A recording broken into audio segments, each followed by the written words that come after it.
Efficiency with it. His lemons are annoying. He has really good aerials. His back air, that like tri-claw slash thing, has a huge hitbox, and that kills like. Oh, he has a good back throw too. Mega Man's a pretty solid character. I started recording, by the way. Oh, snap. You. Little Smash talk here in the beginning of the Level With Me podcast. And, yeah, you might notice that that's not Mike in the second chair this week.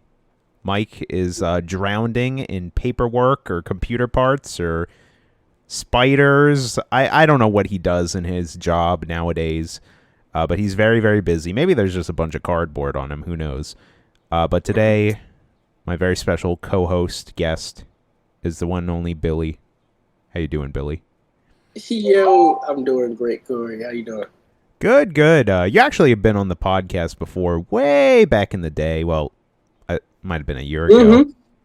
Speaking of that, I don't mean to change subjects too much, but I was just thinking about this at work today. I'm pretty sure my podcast is nearing almost 2 years already. I got to actually look up when I released my first episode, released the first episode.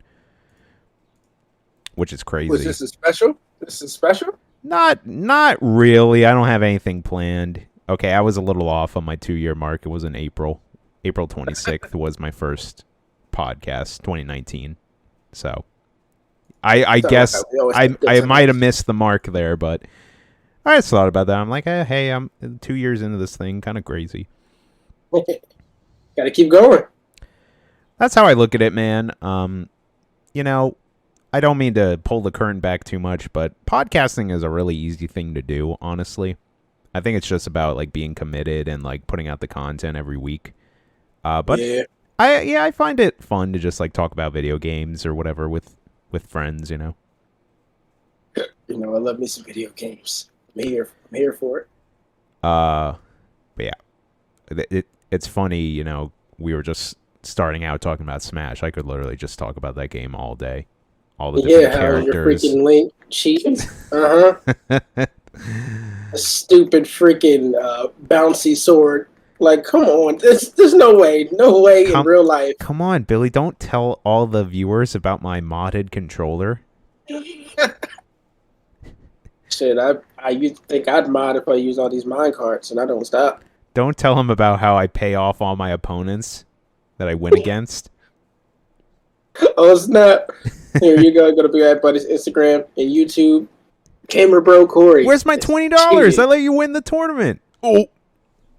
Gamer Bro Corey canceled.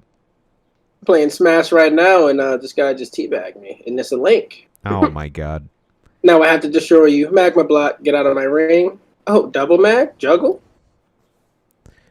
Whenever it always makes me scratch my head when I still see teabagging. I'm like, aren't we done with this? Like, teabagging has been around since, like, the dawn of video game. I guess it's just always there. You would think is it culture? A little bit? Maybe. Because, like a little toxicity. I kind of think, like, the natural evolution of that is, I mean, Fortnite, now whenever you kill someone, you do, like, the dance or the emotes or whatever. Mm-hmm. That's, like, how you style on people. But, yeah, like, in a game, in other games where you have limited options, I guess, like, Smash, especially online, you can't, like, taunt unless you're playing against, like, friends. So I guess the teabag works there. Right. But other games, like, yeah, even in Call of Duty, like, sometimes when someone will kill you, they'll just, like, teabag on their kill feed if you watch the kill cam. I'm not gonna lie. I mean, I only do it. There's a rule. If you want to be toxic, I can be toxic. Ooh, I just beat a link. Teabagging. That feels great. Teabagging is like a very minor offense, though, on the toxic scale. Like, it makes me more upset when people are just, like, shit-talking or, like, throwing a game or something like that. Like, you want to talk about toxic. We could talk about Overwatch toxicity. Ooh, don't get me started. You're in comp, you're going crazy. Then somebody just, you get a great lead. You're right there. There's people just start leaving. And then you get to the next phase. There's only like the next round with what? Three people in the game, and you get that timer saying if you leave, you'll get penalty. Much. Yeah. I hate that so much. It's so sad. Even when just one person leaves, it's like, oh my god, this is like so done. We can't do anything. Bro, I've actually had a game where I'm going crazy with Zarya. By the way, I am the best Zarya main. Yes. Best Zarya on the East Coast. Right here. You know? I'm the best Lucio on the East Coast. Ooh, let's go, Lucy. Oh! We need a good Lucio. But, you know, we're going crazy on comp. You know what I mean? And we're winning. We get to the second round. We won the first round. And it's in the bag, you know, crushing them. And then one person leaves.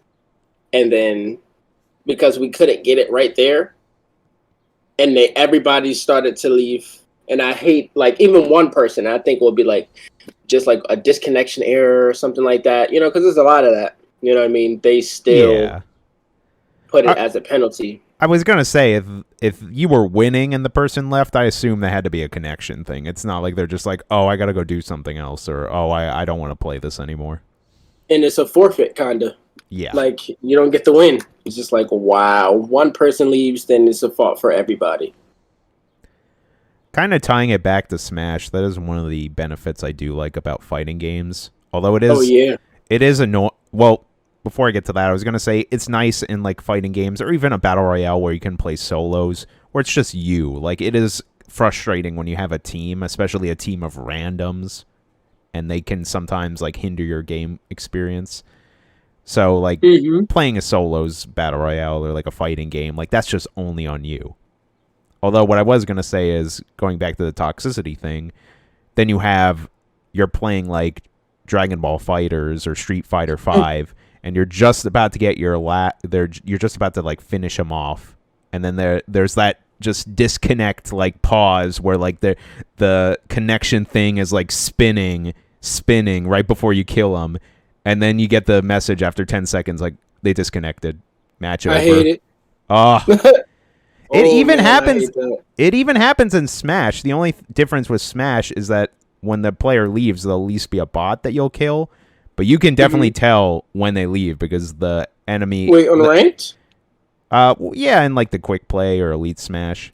When a player leaves, there'll be that like this loading circle, and then it will connect back, and it usually takes like about 10 to 15 seconds, and usually it'll be a bot. And the way you can really tell that it was a bot is then when the match is over and you get back into the lobby, you won't see the other player there. Like, it'll just be like searching for new player. Like, after you finish a match, they'll be there and then they can choose to leave or play you again. Right. Yeah. I will jump into I'm jumping ahead of myself here, but I'll jump into one of our stories of the week here. Here, I'll link it to you. It's about... This is from, I think, a week or two ago, because we haven't done a podcast in a week. Sorry about that, guys. But Overwatch 2, there was a bunch of news about that came out. Specifically, one of the big multiplayer changes that's now going to be 5v5, which is kind of interesting. Like that. It's really going to change the flow of a team comp. You know, usually it's always been the 2-2-2 and other... There have been different meta variations. Like, sometimes you've had the 3 tanks, 3 healers. I think even sometimes there's been, like, 3 DPS and, like, 1 tank and 2 healers. There's been, like, a bunch of different, like, weird changes with team comp. And I think it was 3 healers. No, 2 healers, 2 defense, and 2 That's the standard, the 2-2-2. Like, that's 2-2-2. I think that's what the game is kind of like built on, so to say. That's going to be different than 1 healer, and the rest is going to be like a defense and so you think DPS. You think it's going to be 1 healer? Because I was thinking it's going to be 1 tank, like 2 DPS, 2 healers, 1 tank. 1 healer. I was gonna say 1 healer, 1 tank, 3 DPS. I guess we're gonna go. It could be either way. I guess it's gonna go back to like that is actually gonna change the game quite a bit. Thinking about it, because I think players are really gonna get more creative with their team builds now. Exactly. Like maybe. Well, it's hard to say too, because when Blizzard implemented that role queue thing, they kind of standardized the tank 2-2-2 formula, so it's kind of it'll be interesting to see what happens with that game. Yeah, especially the new. I'm sorry for. I'm sorry for this. The background noise. My dog going crazy. Oh, I But don't hear it. You're good. but it especially with the characters. Let's jump to the characters, and they have new abilities. You know, like May with her bowling ball or ice boulder move that she has. I know everybody's seen it. I don't know if you guys seen it when they were dropping it on E3, and that's like game changing. Because how are you going to use that move to affect the output of the game? I don't see myself using that move because it looks weird. Have you seen it, Corey? It's just like a ball of snow. You see it? No, I don't think I did, actually. It was on E3, and they were showing the new moves, the new moveset and stuff like that. I think May was the first character to be shown. Lucio had a little bit of a rework, I think. Let's see. Especially, I want to see this new map. I want to see what this map looks like.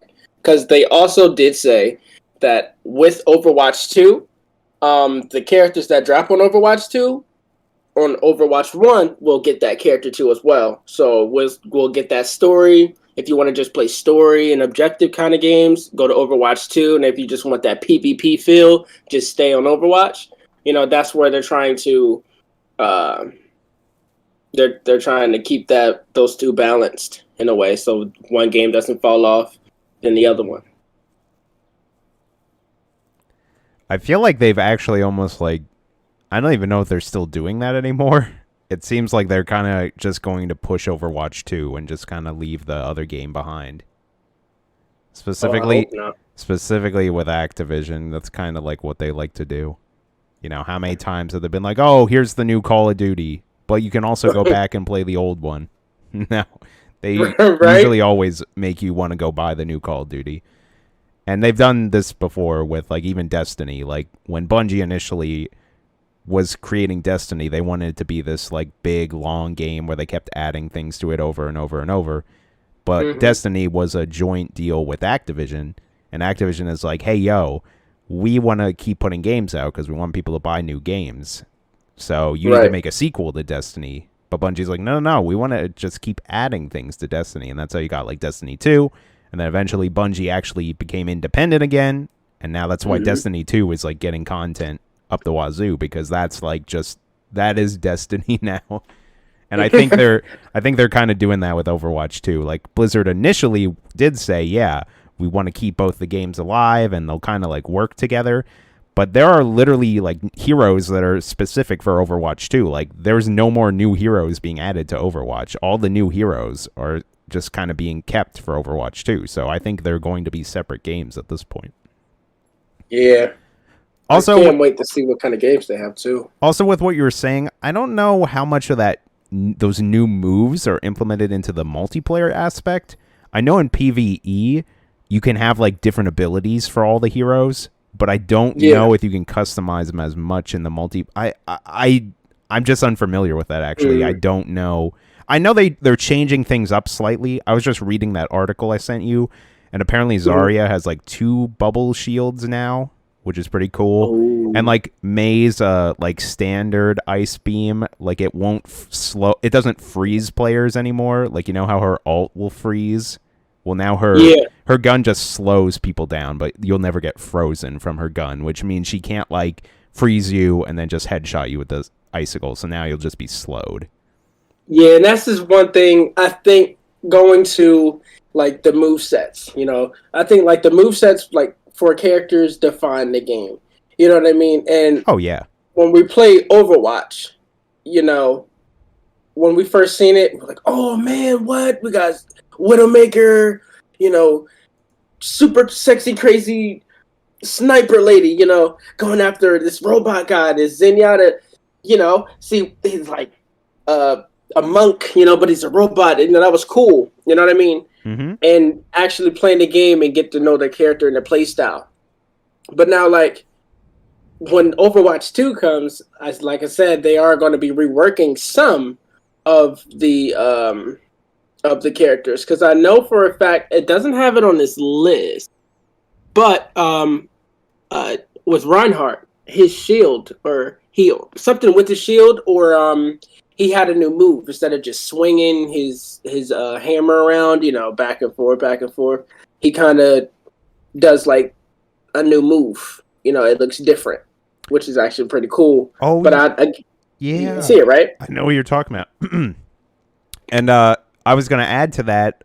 I remember watching another video where now Winston is going to have an alt fire where he can like charge his like Tesla gun thing, and it actually shoots out like a long range projectile. So now Winston actually has like a long range weapon and a close range weapon, which is pretty cool. Mm-hmm. Which just, again, adds more versatility to the characters. And at the end of the day, you've seen Blizzard do this before. Like, how many characters have they reworked throughout the life cycle of Overwatch? Like, Mercy's completely different.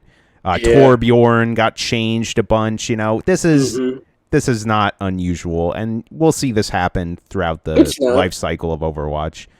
And I mean, but I don't think they're going to keep it that moveset. Like you mentioned something about how they're going to implement that in the multiplayer. Yeah. Like, I think they're just going to keep that in Overwatch 2. Right. And if, like, one of those moves kind of sticks out the most, they'll probably move it over to Overwatch. But they have to see, if you change up somebody's move, now you gotta, like, how much damage is that thing doing? So now they gotta balance that out. You know what I mean? So a lot of people, they'll have to buff some stuff and then nerf a whole bunch of things. They're probably just going to go to Mercy for some reason. Yeah. Everyone has went to Mercy. You know what I mean? Mercy has been on chopping block every single time. And she just heals. Heals and shoots. I mean, with the lower amount of characters per team, we could maybe see the return of Mercy's old res alt, where she could, get a few heroes at once. Who knows? Also, Mercy could be more of a staple now because, like we were talking about, we don't really know what the team comps are going to be. So maybe if people want to rock one healer, they'll just have a Mercy.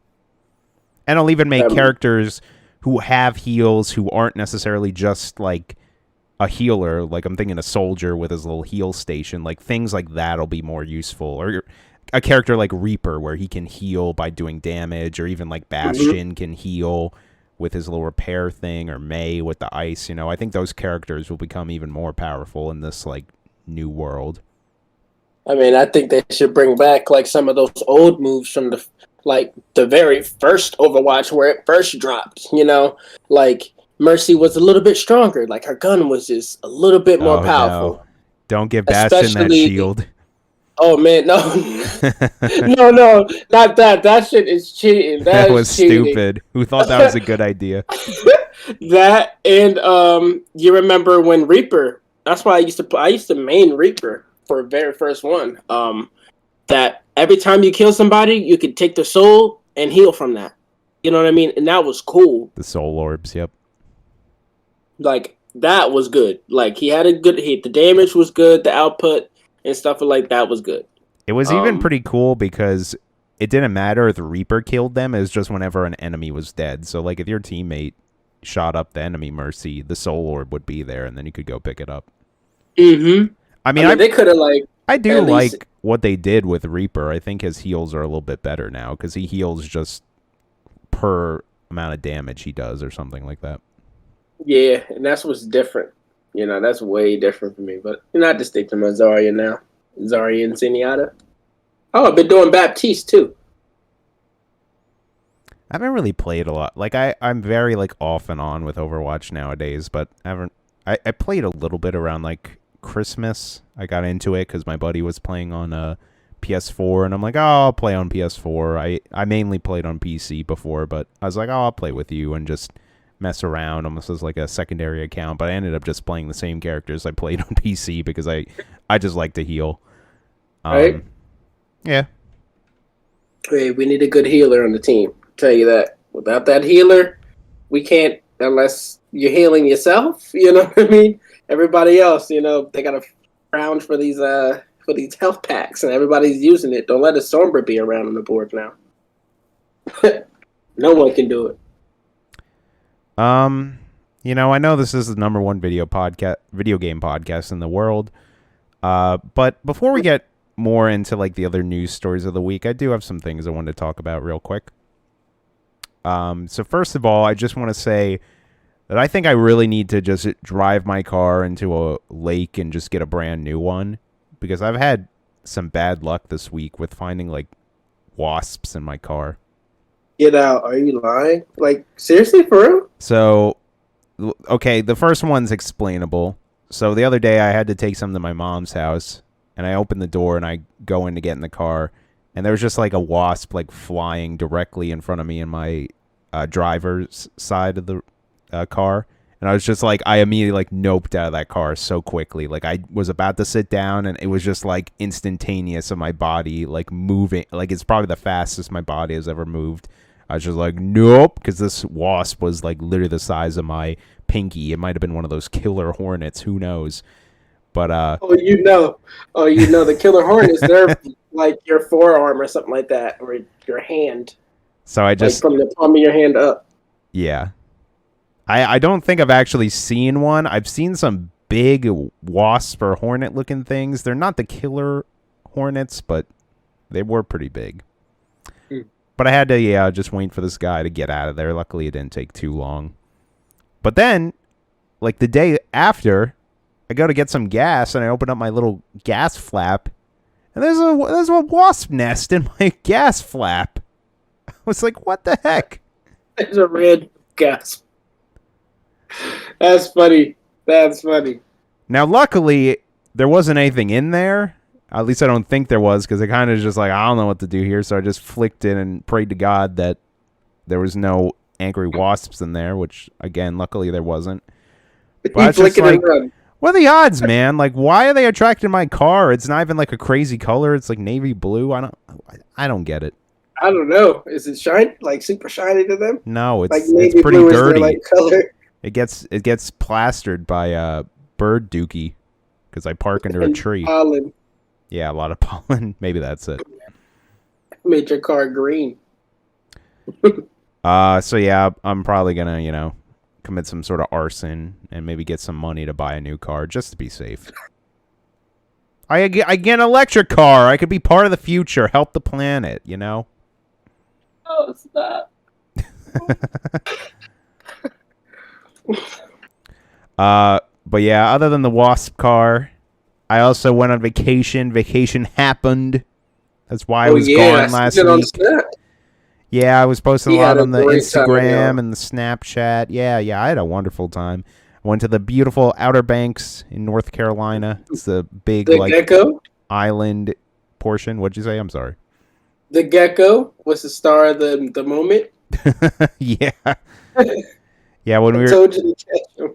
There's like a bunch of lizards down there, and I used to it in our kind of cold, kind of hot PA climate. And I was like, ooh, that's exotic. I also saw at this one like shopping area, there were like these frogs, and dude, they were like the size of my head. They were huge. I've never seen frogs this big. I don't know what kind of frogs they were. It's wild. Frogs? Probably, I don't know. It was pretty cool because I saw on the edge of this like it was just like a little pond, but there was like a ton of tadpoles in there, and a lot of the tadpoles were like about to like turn into a frog, so they like had their little like legs and the big long tail. I'm like, oh, cool. Look at that evolution! Isn't that neat? One day they'll be out here drinking coffee like the rest of us. That's how it works, right? What's it be like the gecko? The gecko lizard might be a mascot. It's like, I can make it. I can sell auto insurance. There's a lot of good like wildlife I saw on my vacation. There was like baby turtles. I went on a fishing trip on a boat. That was fun until half the people on the boat hated it and we had to turn back. It was rough. The waters But it was a neat experience. I do wish I actually went out there and like caught a fish. I was a little chicken to like get up on the. I didn't have my sea legs, so to say, but it's a fun time. What else? I actually went on the beach way more than I thought I did. I went on the beach like almost every day. I didn't go in the ocean because it was god awful cold. Probably at least like 30 degrees or something like that. Jeez. But the one day, there's like a lot of these like little sand crabs on the beach. They can vary from sizes. Some of them are like the size of a penny, and then other ones are like the size of maybe like a hot dog. I don't know. You know, like they don't get that big.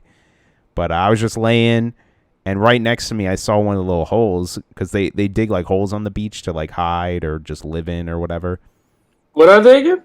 Little sand crabs. Oh, hermit crabs? No, they're just like little crabs. Oh, I thought they were like sand crab, like a hermit crabs. You don't want to eat these crabs though. They probably taste like sand or something. But this little crab was just like next to me. He just came out and he's just digging his little hole, and it was just hilarious to me watching him like come out and like in one of his claws he'd have a bunch of sand. He'd just like yeet it, and it was just hilarious to me, like just watching him like flick the sand like out of his little claw, and then he'd go back in his hole, and that's just his existence. Just dig this hole. That's cool. Wish I was there to see it. I think I took a video. I'll have to show you.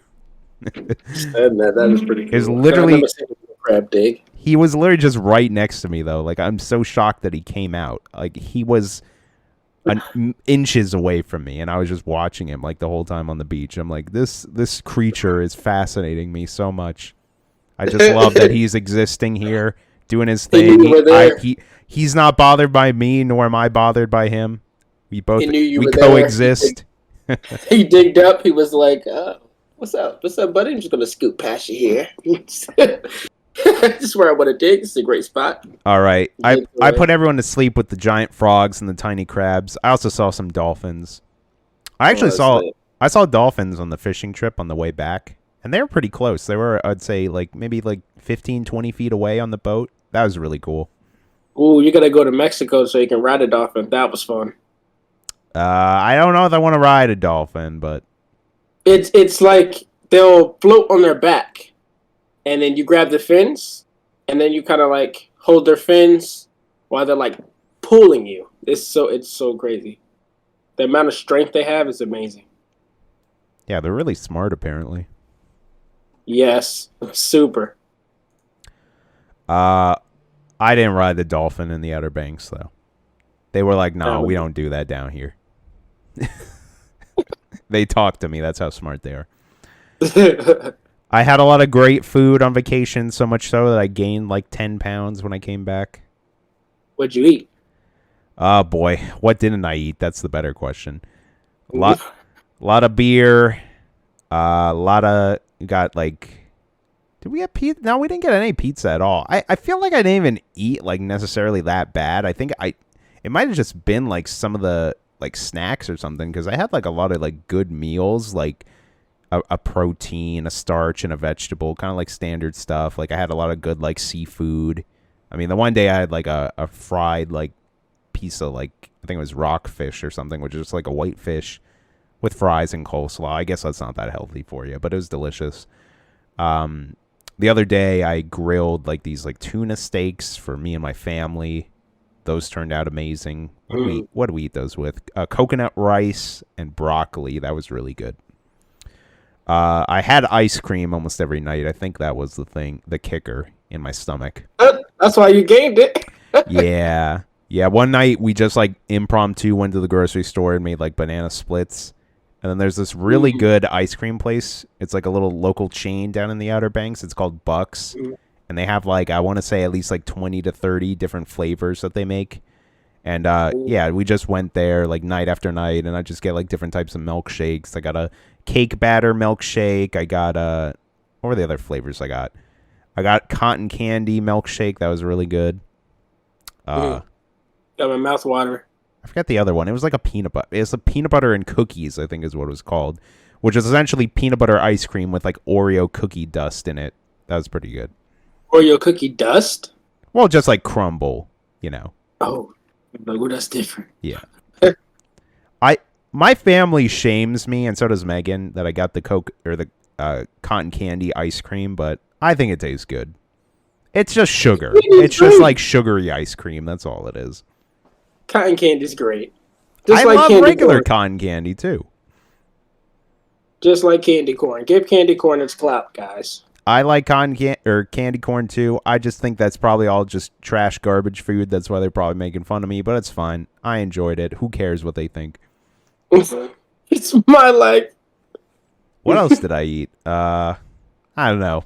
It was just a good trip overall. It was just really relaxing. I really didn't even do that much. Like, the most exciting thing I think I did was that fishing trip. Other than that, like, we'd just go to the beach and we'd walk back. We'd figure out what we want for, breakfast or dinner or whatever.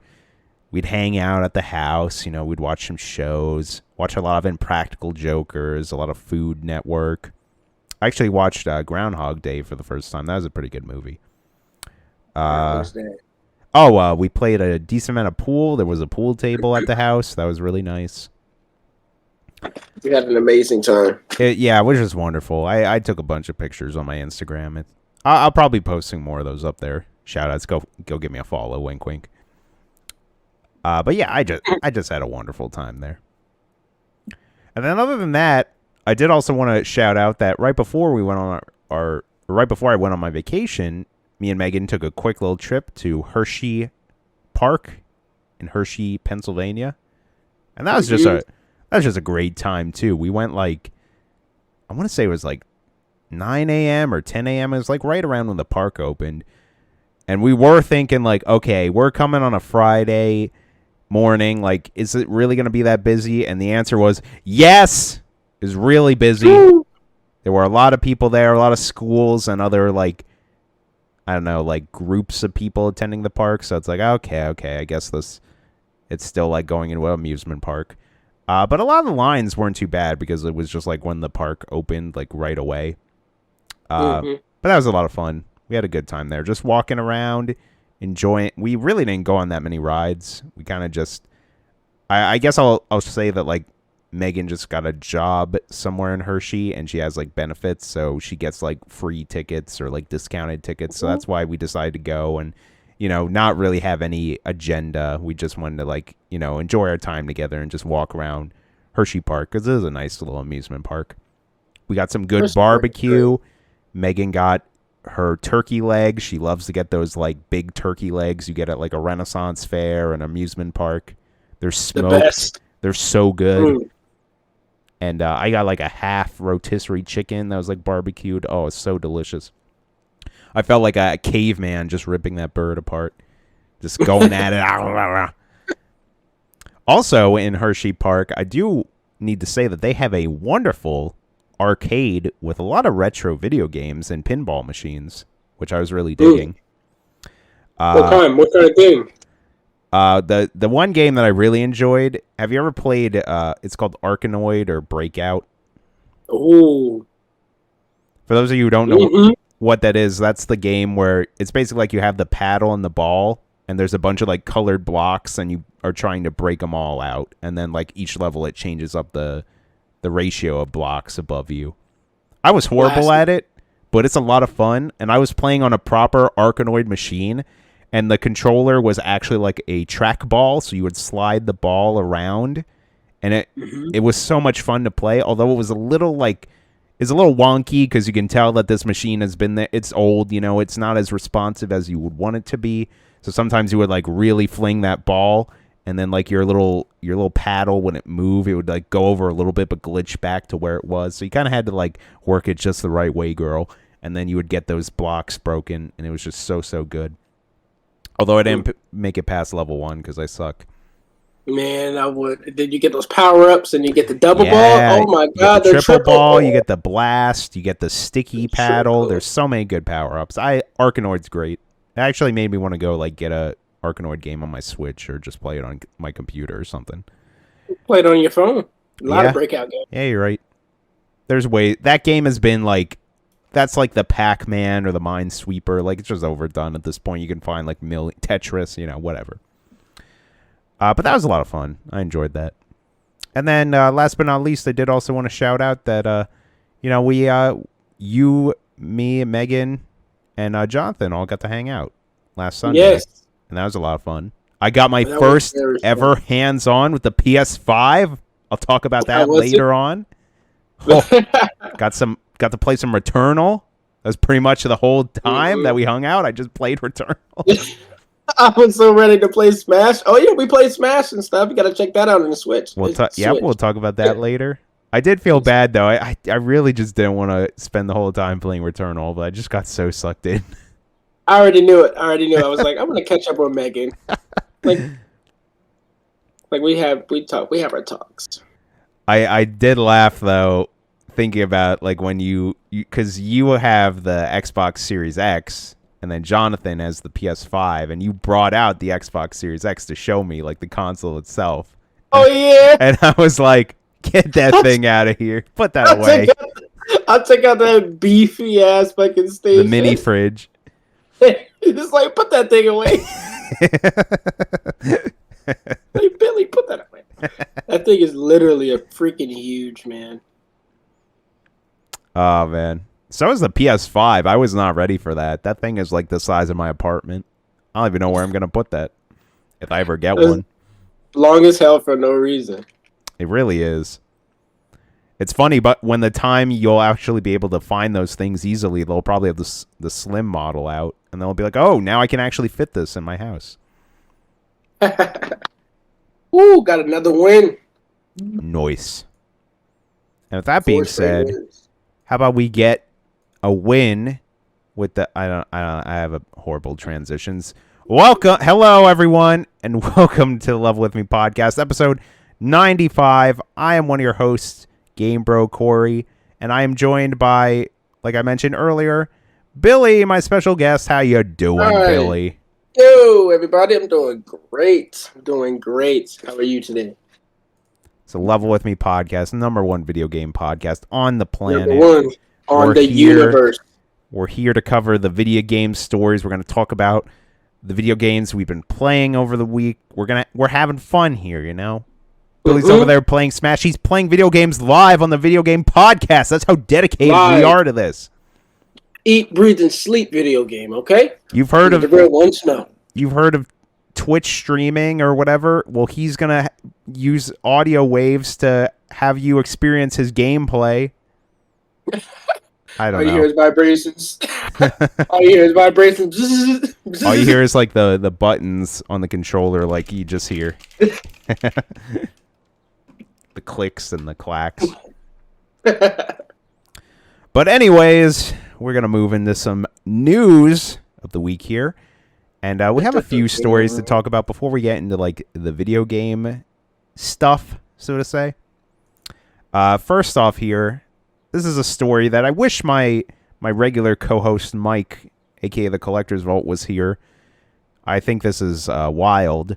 Target will temporarily stop selling Pokémon and sports cards in stores due to safety concerns. Target has announced that it will temporarily stop selling trading cards of both the sports and Pokémon variety in stores following a recent violent dispute at one of its locations. Last week, a Target in Wisconsin was locked down after a man was physically assaulted by 4 others over sports trading cards. The safety of our guests and our team is top priority, Target said in a statement to CNN. Out of an abundance of caution, we've decided to temporarily suspend the sale of MLB, NFL, NBA, and Pokemon trading cards within our stores effective May 14th. The cards will still be available online, the company said. The value of these Wait a minute. Yes, Wait a minute. This is where the pandemic and 2020 has brought us. Literally, people are being assaulted over pieces of cardboard. Are you serious? Yep, that's the world we live in right now. Well, you know what? That's crazy. That's crazy because Dollar Tree, I work at Dollar Tree, they stopped selling them as well. Like, it's rare to get them. Like, my store with these cards is rare. We got 6 boxes. Some guy came in and bought like 4, 4 boxes straight. You know what I mean? So oh, wow, yeah. that was, if they knew, like, someone told me, The trick to finding those, just a tip for anybody, a little birdie told me, the way that the pack feels. If it's heavy, then you got a special card in there. If it's not, then that's one of those weak packs. See, how I've always learned from it is, well, this is specifically from Yu-Gi-Oh, is people would like bring a scale, like maybe one you'd use to weigh drugs, and instead of drugs, they'd be weighing each pack, and if the pack is lighter, that means it has a foil in it, because the foil cards were made with like a different material that are lighter than the regular like common cards or whatever, so to say. So, I've heard it both ways, I guess. Again, though, I'm not familiar with like sports trading cards or Pokemon or Magic. I'm just very familiar with Yu-Gi-Oh, and I know that was a thing back in the day. Luckily, though, no one cares about Yu-Gi-Oh, obviously, because I guess Target is still going to sell those in the stores as well as Magic cards. Shout out to Magic. They're the guys who really like brought out the like actual like playing these card games instead of just collecting them. And yeah, it seems like no one cares about Magic at this point. I mean, that's not true. Magic is incredibly popular, but I'm just in the terms of this, like Pokemon cards have definitely skyrocketed in the pandemic, and especially in the beginning of like 2021, and even now, Yeah, it sucks. Rona fucked up everything. And man, it's like really sad because at the end of the day, you got to think there are a lot of like kids who probably just want to collect these sports cards or the Pokemon cards, and they literally can't go get them because all these adults are out there just trying to scalp these fucking things and put them up on eBay or wherever they put them just to make a quick buck, because this is just a crazy new, like, literally these trading cards are now like stocks, you're investing in these trading cards. It's 2021's weird. This is the weirdest dark future that we're living in right now. But they need to give Yu-Gi-Oh its credit too, and Magic. You know what I mean? Magic was they were big at one point when I was a kid, you know what I mean? And I'm only 25, you know what I mean? And what's crazy is that when Magic was so popular and it was good, like it was crazy, like everybody had it. It was when it hit McDonald's. Magic cards were in McDonald's, and now you could get cards and stuff like that. That was cool. I used to have a lot. I actually didn't know that McDonald's did Magic. I know they did Pokemon and Yu-Gi-Oh, and I think they did Pokemon again recently. I know they did Pokemon recently. You get a pack. There was like Cinnamon Toast Crunch and maybe other like cereals that came with like a little pack of Pokemon cards, and I remember those things were even rare. And I'm not gonna lie, I was at like a discount grocery store where they'll get like things that are about to go out of date or some things that are out of date, and I saw like 20 boxes of these like Cinnamon Toast Crunches with the Pokemon packs in them. And I'm like, how crazy am I? Do I just buy all these things and just sell them? Like, what do I do here? What do I do with all the Cinnamon Toast Crunch? I don't want to eat all this. I'm trying to lose weight here. That's like one of the worst cereals to eat. It literally is coated in sugar. Really? It's delicious, but yeah, it's pretty bad. You know what's crazy? I just had the Snickerdoodle Cinnamon Toast Crunch. Oh my gosh! Oh, that sounds pretty vanilla good. Almond milk. Oh, that sounds fire. Stop tantalizing me on the podcast. I'm a chef. I'm a chef for real. I do this. Oh yeah, it was so me good. Too. It was so good. Only the most talented of chefs can make the perfect bowl. Yeah, the perfect ratio of cereal to milk, and of course you put the milk in first. Come on now. What? Are you a serial killer? Add a little ice cubes in there. You're a serial killer. Maybe you just use water, Who needs milk? It's bad for you.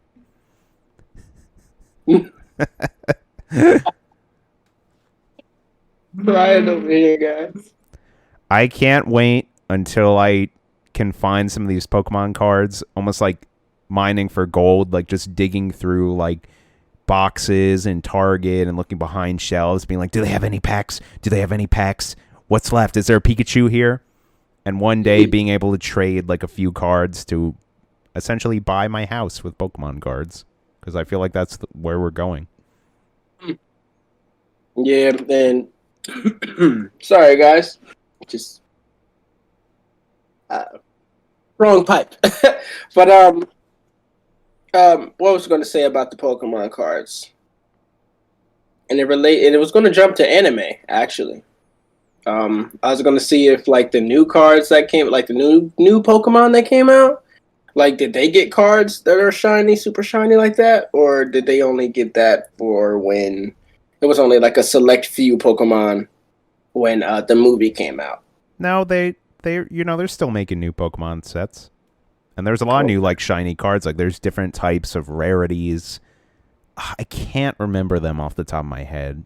Again, I wish my co-host was here because there's like, I know in like Yu-Gi-Oh there's like ultra rares and secret rares and all other types of rarities, and they're pretty much doing that again in like with Pokemon. I forget what it's called. It's like a rarity that's like it's white, and then when you shine in a certain way, it almost has like a rainbow type foil effect. They're really cool looking. I think it might be called like prismatic rare. I'm not 100% sure. Oh, like the Dark Magician card was. Kinda. That was the card everybody had to have. That, a Blue Eyes White Dragon, Kabuto. What's it? Isn't that what it's called? Kabuto? The little furry thing with eyeballs? Karibo. Oh, my bad. Kabuto is a Pokemon. My bad, guy. Nah, you're good. I'm just a big nerd and know like every Yu-Gi-Oh card. I'm just a big nerd in Naruto. Speaking of big nerds, this one's kind of sad though. Berserk manga creator Kentaro Miyaru, I hope I said that right, dies at age 54. Kentaro Miyaru, the creator of the manga Berserk, has passed away at age 54. CNET reported the news after the editorial department of Young Animal Comics released a statement on Twitter announcing Miyaru's death. He died on May 6th as a result of an acute erotic, what are these words? Dissection. You got it. According to the official statement, we would like to express our utmost respect and gratitude to Dr. Miyaru's painting, work, and pray for his soul, the message concluded. And I'm sorry I just butchered that sentence. I'm not trying to make light of this. This is very sad. I never followed the Berserk manga, or I know there's been like various anime adaptations over the years. But I know how like big Berserk is. I know how influential Berserk has been on other pieces of media. Specifically, I'm looking at like Dark Souls, like all that kind of stuff is very much inspired by Berserk. And I know a lot of people who really liked Berserk over the years and who are very upset about his passing. So, as like a passerby who looking at, I've seen many like pieces of art from the manga, and they're fucking amazing. I can tell when someone's talented, and it's very sad, especially, only 54. That's so young. Young, very. So yeah, wow. Rest in peace. Hey, rest in peace. Kentaro. I'm not even going to try his last name or first name. I don't know how Japanese names work. Miyaru. Yeah. I think so. I think you're right, Miyaru. But yeah. Miyaru? I don't really have much else to say about that because, like I said, I've never really like looked into Berserk. But I know a lot of people, when they saw this, people are picking up the mangas. People are watching the different like anime adaptations, which is cool. I think Berserk was a very great anime. I think this guy got drug into hell or something like that, and he was in hell facing all these types of demons and stuff like that, like powerful ones, and he was just trying to rescue his girlfriend or something like that. Guts, the main character. Yeah, isn't that the same thing? Yeah. That's just the name of his character. Like, Naruto's got Naruto, Luffy, One Piece. Yeah, I was right. Guts. You know what I'm saying? He, like, basically that. You know what I mean? That was, and that, if you look at Berserk and the manga, stuff like that, some of these are very heavily influenced by this. You know what I mean? This is one of those old animes, you know what I mean? They need stuff to like kind of bank off ideas, which I do see some of the old moves they did in old anime, and recently they do it in they kind of do it in the new ones, and you just don't. They kind of like put a new spin to it, but you know what I mean. So it's like it's so sad seeing the creator die. You know what I mean? Condolences to his family and his team. And kind of going back to what I was saying about the influence, even this article we're looking at right here, there's like a tweet from Dante Redgrave showing off like other characters who are very similar. Pretty much like Guts' design is he's like a knight swordsman character with a huge like great sword looking thing. So basically they're like a lot of anime adaptations of characters with like big great swords. Specifically, I'm looking at Ichigo, and they even have like Dante from Devil May Cry as examples. And it's like, yeah, like all those like characters like that are all influenced. And again, like a lot of like the style of like it's very like medieval and like dark fantasy. It does like very much remind me of like Dark Souls or Bloodborne. It's really neat. I really would like to get into Berserk. But yeah, rest in peace, Kentaro. Rest easy. Speaking of people dying and things passing, Internet Explorer, rest in peace. He'll be gone next year. No. I mean, is anyone really sad? No. But come on. Like, come on, guys. We're going to school, and we get computer day. We got computer class or something like that. And that's where we would jump on. Internet Explorer. Come on, we all did it.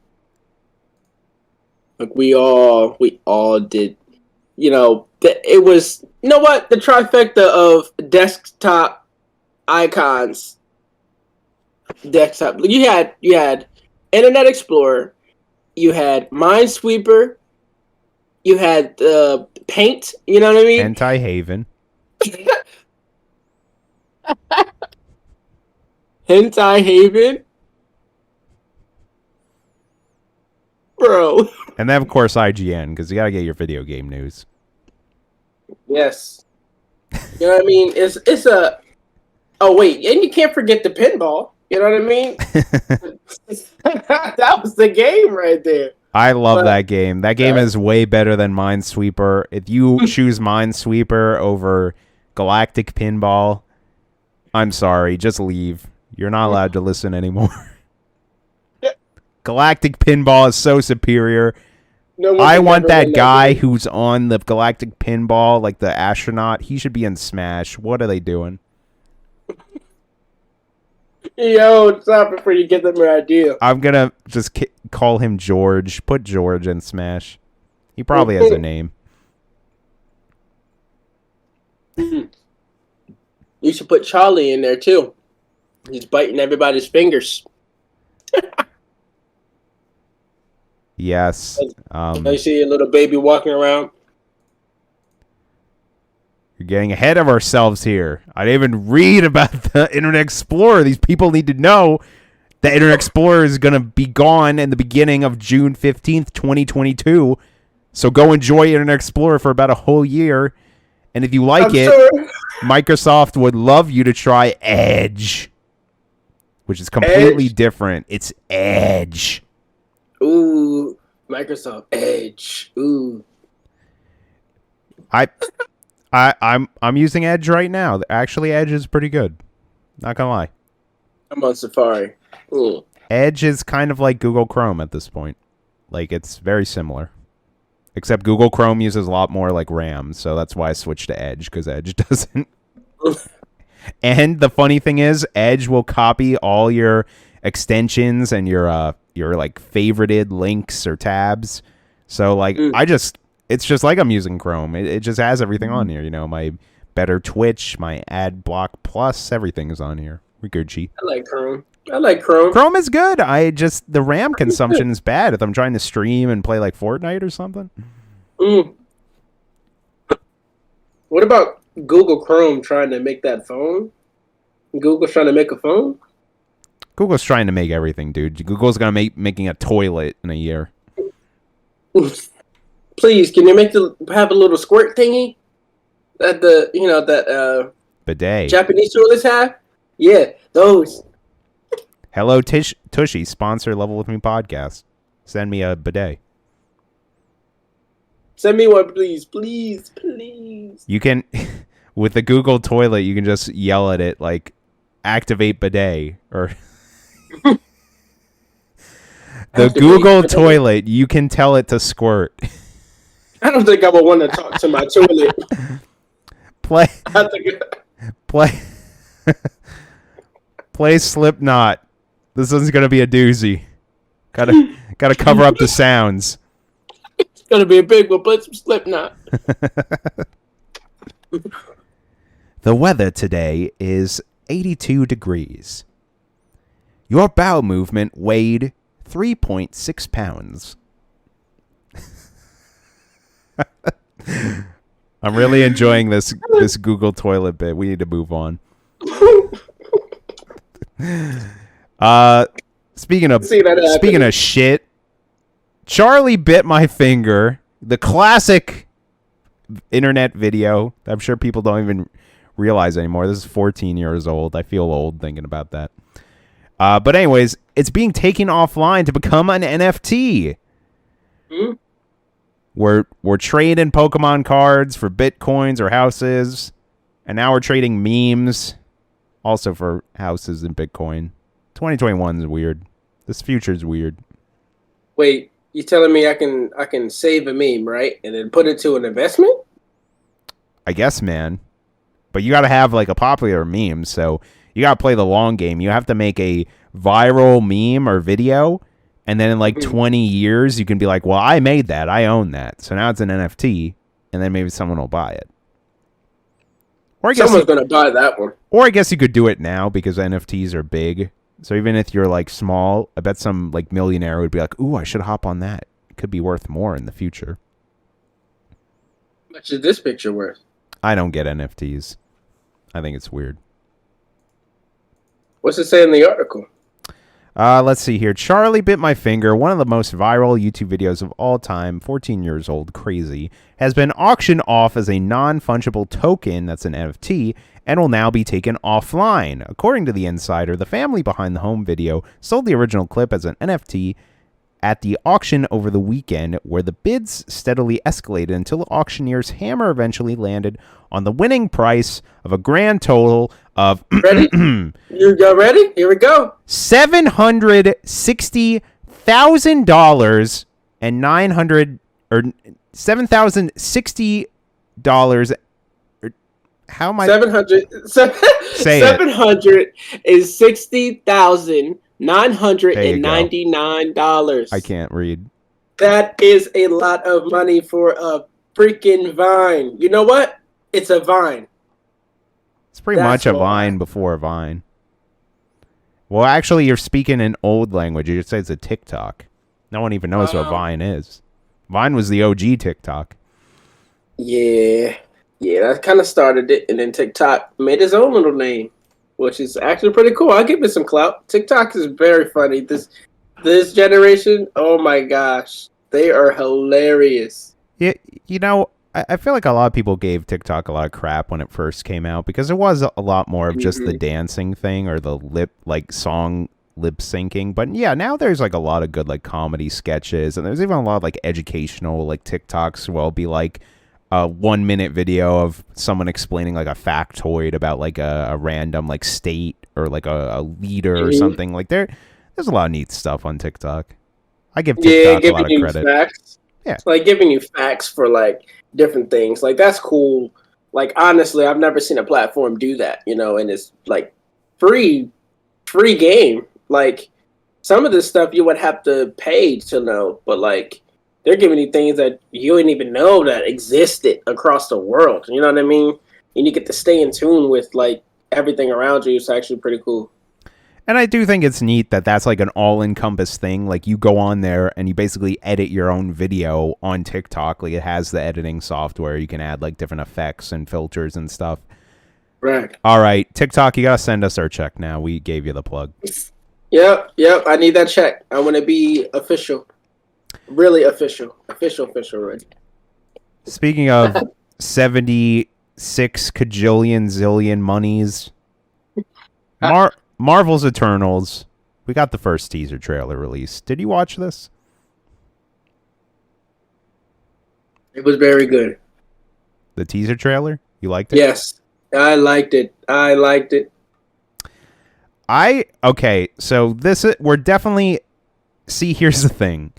But don't let it flop. Phase 2 of the MCU, or as they put it here, Phase 4, but it's essentially the second wave of the second, like, 26 movie trilogy, or whatever this thing is going to be. It's just weird, because there's a lot of new things going on right now. You know, we have Shang-Chi, which kind of looks like, it's kind of, I think, harking on a lot of those old, like, kung fu, like Jackie Chan and Bruce Lee movies, but adding more of, like, a superhero flair on it. And with the Eternals, I don't really know anything about the Eternals, like, in the original, like, comics or whatever. So I really don't know what the hell is going on here. There's, like, I want to say, like, I thought I'd never see them. 10 of them, and apparently they've been around since, like, the dawn of age. They're, like, the creators, and they've always been here, like, throughout history. So I assume throughout this movie we're going to be seeing a lot of nostalgic clips of other MCU movies or just events. Like, they'll be like, oh, well, here's where the blip happened, or, oh, here's when the Civil War, like, you know, Tony and Cap, like, fought. You know, I'm sure all these events will be, like, called back to, oh, here's when Loki, like, started calling in all those portals and those giant, like, flying whale monsters attacked New York City. All this stuff I feel like will be brought back. I hope, because that's what gives Marvel its flair. You know Right. what I mean? Marvel can, like, they have so many comics, and before they, like, even when there was airing on, like, the TV for the first time, what were they airing?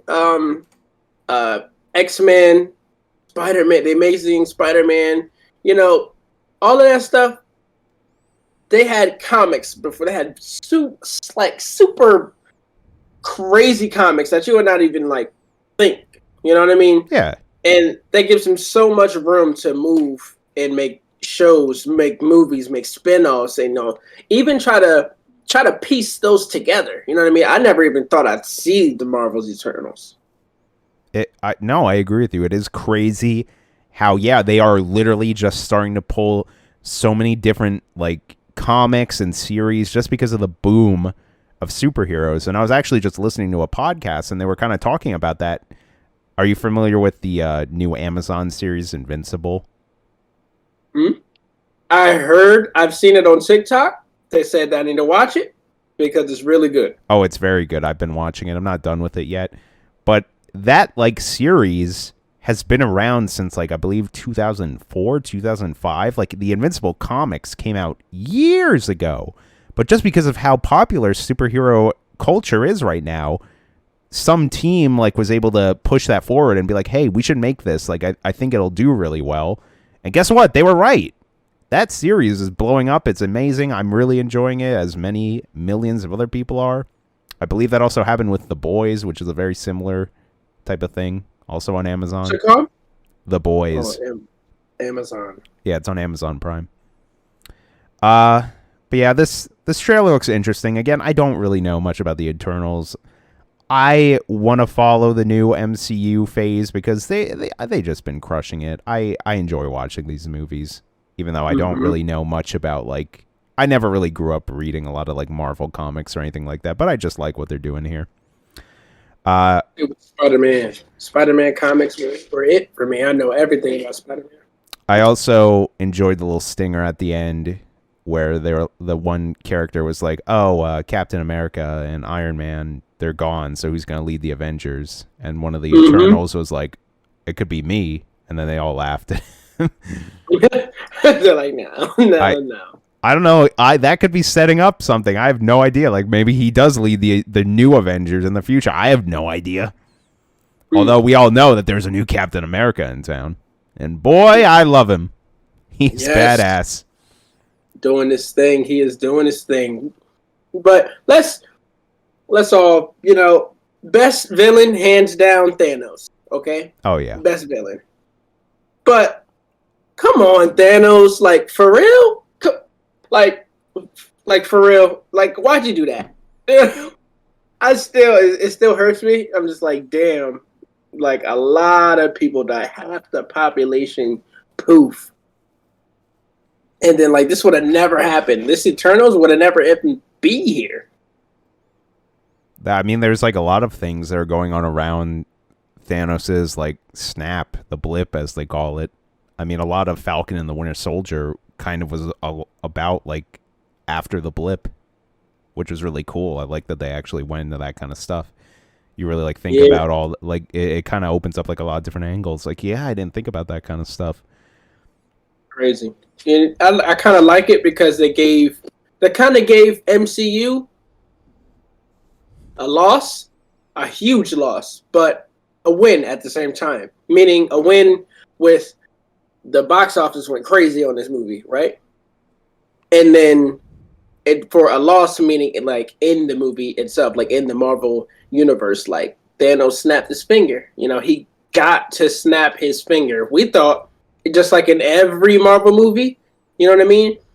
They would win. The heroes would win, but not that one. You know what I mean? And that kind of like hit everybody different. You know, seeing our favorite people go. That was a big thing because I didn't think he was going to be able to snap. It was wild at the end of Infinity War where just he does the snap and then they all start to like turn to dust. And then like the movie literally like ends there and it's like what? Like there's so much like what's going to go on? What happens now? And then I think wasn't that at the end of the movie, I think like at the very end, Bucky wakes up? No, Bucky was there. Did they show off Ant-Man? Who I'm sorry. Ant-Man. Yeah, Ant-Man showed up at the doors because they had Ant-Man the Wasp, and he went into like the quantum realm or whatever, where he got like very tiny, and then he kind of like pops out, and that's kind of what leads into Endgame, where they have like the traveling through time. Which that was kind of cool because I totally forgot about him too. Oh yeah, I love the moment in Endgame when like Cap meets like the Cap from the first Avengers movie, and they have like a fight. That's fun. Oh man, that was so dope.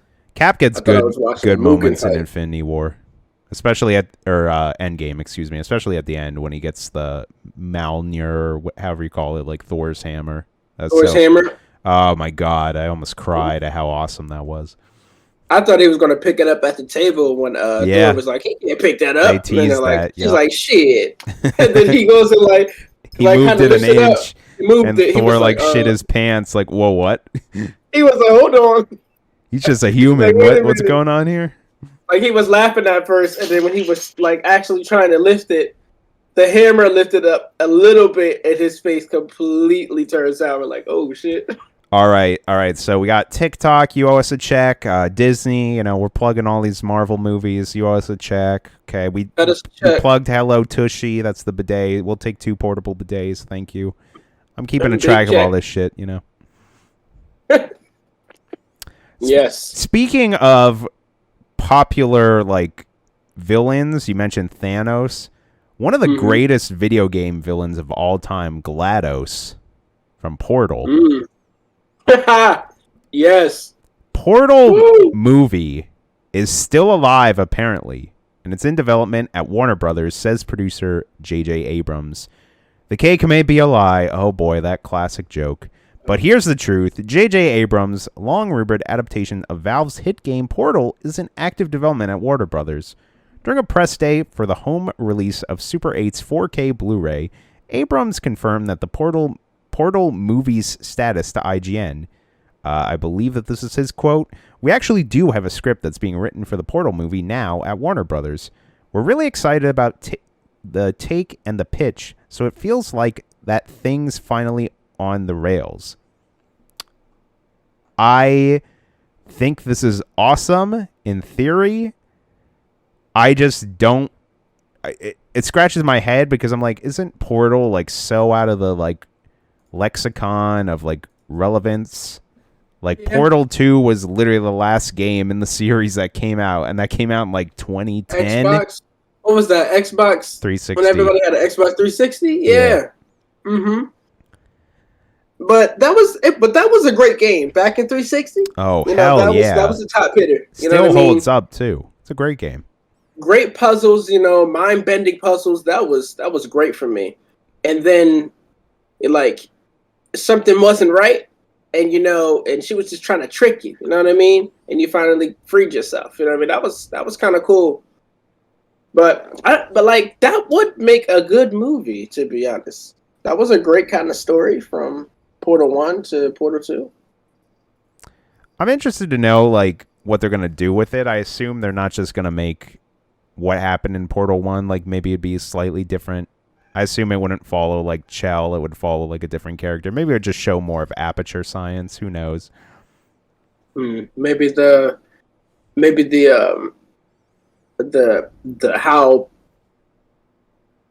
how the villain was brought up, you know what I mean? Maybe that would be first. Yeah, that would be like the creation of GLaDOS. That could be cool. cool. That would be cool. But there are many video game movies just actively being made, and they've been worked on for years and years and years. I believe there was also a screenshot of the new Uncharted movie starring Tom Holland as a young Nathan Drake and Mark Wahlberg as Sully, his gang or member in crime or whatever. So yeah, that's weird. But hey, Portal movie, that's cool. I'm here for it, but I don't know. I'm here for it. I don't know when it's going to come out or if it's going to be relevant or the. I mean, you know, how are they going to drop this movie? Because don't put it regular, you know.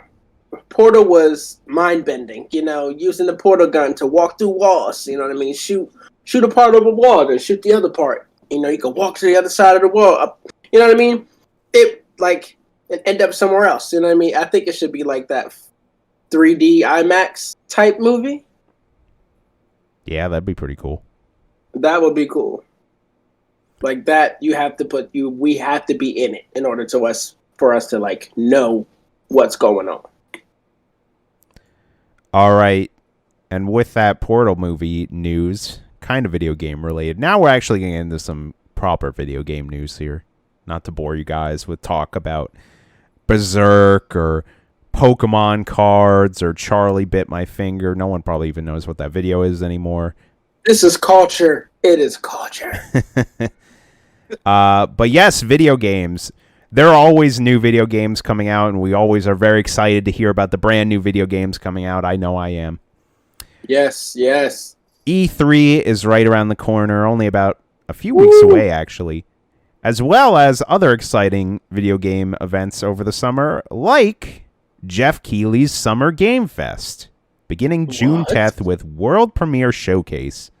The season of Summer Games announces is nearby upon us, as Geoff Keighley has officially announced the date of this year's Summer Game Fest, with festivities beginning on Thursday, June 10th. Summer Game Fest will open with an event called Kickoff Live, a live stream showcase taking place on June 10th, 11 a.m. Pacific, 2 p.m. Eastern, 7 p.m. UK across Twitch, Facebook, Twitter, YouTube, and other major streaming services. The event will be hosted by Geoff Keighley and promises to feature more than a dozen world premieres and announcements from select publishers. They better. I am very excited for this. Geoff Keighley did this last year because E3 was pretty much in hiatus due to the pandemic. And there were a lot of cool games that came out of this announcement. A lot of big game studios came out and showed off a lot of the big guns of what's being available. So I assume this is going to be a slam dunk. Geoff Keighley also does the Game Awards every December or January, whenever they go. So he's very much in the game industry, very well known in the games industry. He does good work. Let's put it that way. So this thing is probably going to show off some bangers. Yes, yes, yes. Listen, I want to see okay, my boyfriend has the PS5. The graphics on that nanotech. Oh my god. They're wild, dude. Woo! That shit is amazing. And the Xbox Series X, the trash can, listen, the trash can is is different. It's built different. The graphics on that is I didn't even get to see those in 4K. I couldn't even imagine. My eyeballs might melt out of my skull. Listen, you gotta have that 4K TV with the 4K cable with the 4K game. HD. Ultra. Put that ultra on it. You know what I mean? Make it the purest of blacks, the whitest of whites. Woo! This is like these games better. It's like be nice. eye drugs. You know what I'm saying? Yeah, it's a good aesthetic. You know what I mean? Speaking what games are you looking forward to? I mean, I'm not gonna lie. I'm a big Souls fan. I'd love to see something of Elden Ring. That game has been in hiatus for years now. I don't even need an announcement. I just want like gameplay. There was like a leaked gameplay trailer that came out like a few months ago, but I'd like to see a proper announcement, maybe even a release date. What else? I don't know if I'm gonna get it, but I would like to see the new God of War, like Ragnarok, the sequel to the 2018 one, because I really enjoyed that remake. Of course, I don't think this will be announced at E3, not this Summer Games Fest, but I can't wait to see the last 2 DLC characters for Super Smash Bros. Ultimate. That's not really a new game. That's just DLC for a game I enjoy. I am excited to see whatever Nintendo announces. I know that's not like necessarily the 4K amazing graphics, but I'm a big Nintendo fanboy. Yes. Nintendo, listen, don't sleep on Nintendo, all right? This Switch is a great handheld game to have. Oh, Nintendo, cut us a check. Okay? Dude. Make some more Joy-Cons, like, I got so many. Oh, they will. Oh, jeez. Like, even the little side companies that produce the Joy-Cons too as well, like, they're nice. I totally agree with you, though, man. Like, today I was getting my car inspection, and I'm like, well, I know this is going to take, like, at least an hour or so, so I brought my Switch with me. I was playing Monster Hunter Rise, and I'm like, I'm really impressed how this game looks on Switch. I know it doesn't look like the PS5 on a 4K TV or whatever, but it still looks pretty damn good, in my opinion. It was great. The graphics are great for the Switch. For handheld, yeah. Are great. Yes, for handheld. Like, we came a long way since the Game Boy. Yeah, exactly. Even, like, on your phone, I know that some people don't count that as, like, a video game console, but you can play, like, Fortnite. I think they're making an Apex Legends port on the phone. There's a lot of, like, new games being made right now in China, like, that are going to be dedicated for the phone that look like games that you'd see on a PS5 or Xbox Series X. Oh, yeah, Call of Duty. You know, they did that for that was great. I played a little bit of that. Yeah, it's pretty good. It looks really nice. That's when I knew graphics were going to go skyward. Like, they were going to go up. These games are going to be based, you know, they're going to be hard-hitting games, and they're going to give us the craziest graphics because it's like it shows. They're upgrading every single year on graphics. Speaking of new games, we got a lot of new little live stream events coming in the future. That's just like the future of video game announcements nowadays. And to kick it off, Sonic Central stream will reveal new projects for the Blue Hedgehog. A new Sonic stream will reveal fresh projects, partnerships, and events to celebrate the Blue Hedgehog's 30th anniversary, Sega has announced. Titled Sonic Central, the stream kicks off tomorrow, Thursday, May 27th, at 9 a.m. Pacific Time and 12 p.m. Eastern Time. The stream will be available through YouTube and Twitch. You know, this is very exciting. I'm not a big fan of Sonic, but I like Sonic. Like, I'm glad that he still exists and these games come out. I know that a lot of people obviously are excited to see whatever's to be announced here. I know Sonic is like a big icon in video games, so to say. So this is cool. I just saw that they actually announced that the original voice actor for Sonic is actually coming back, because he actually left for a year or so, but they announced that he'll be returning. I don't remember his name. I can look it up real quick. But that's cool. Glad to see that. Let me see. Where's his name? Roger Craig Smith. That is Sonic. I believe that's like the Sonic from like Sonic Force, like pretty much every of the modern Sonic games where he says something. Who? The guy I just mentioned? Oh, yeah. His classic voice line, "You're too slow." You're too slow. Roger Craig Smith, that's his name. He's got 3 names. He's got everything, man. Sonic is fun. Sonic is a very fun side-to-side, you know, side-scrolling game. But the 3D ones, the open world kind of. Yeah, they need one of those. They need an open world game for Sonic. I think Sonic, I feel like they've been putting a lot of their, like the last game came out, I think, exclusively on the Switch, Sonic Forces. I think it'd be really cool if they made like a big budget, beautiful looking Sonic game on like the PS5 or the Xbox Series X. Like make a 4K Sonic game, make the environments look like crazy nice. Add like so much detail to Sonic, like almost make him look like the movie where you can see like each of his individual hairs, Make it wild, make it look really unique. Please don't give us that, what Sega did. Dude, we gotta say it, dude. You guys remember the first Sonic we seen for the movie? Oh boy. Yeah, we'll never forget that thing. He had real teeth. The human teeth, yeah, it was a nightmare. Like, what the fuck is that? Oh my god, so that's how powerful the gamers rise up. We influence the media. We're like, listen, we don't like that Sonic. He's not. His hair isn't right. What's going on with his teeth? He doesn't say meow. Get that. Get that out of here. That blue Sonic curry diarrhea out of here. Speaking of wild things, Horizon Forbidden West. That's the game I'm actually interested in. 14 minutes of gameplay being shown this week.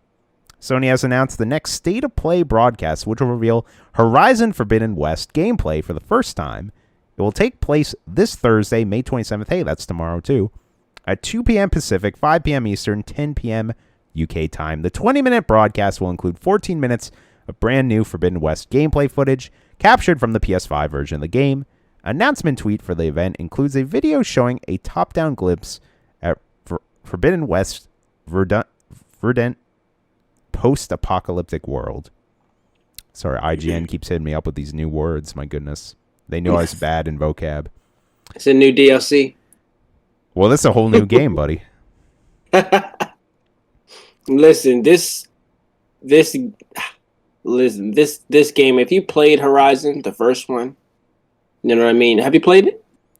I didn't beat it, but I played a lot of it. That was actually fun.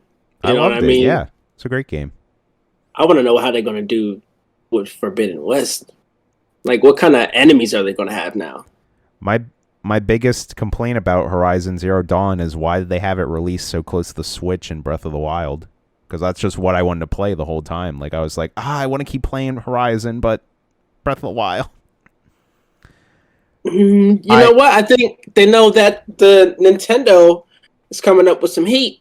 The Nintendo games they're cooking up. You know what I mean? So they're trying to be like, yeah, we're going to release this so that way they don't pay attention. So we can drop another banger, Honestly, I did. Keep eyes on PlayStation.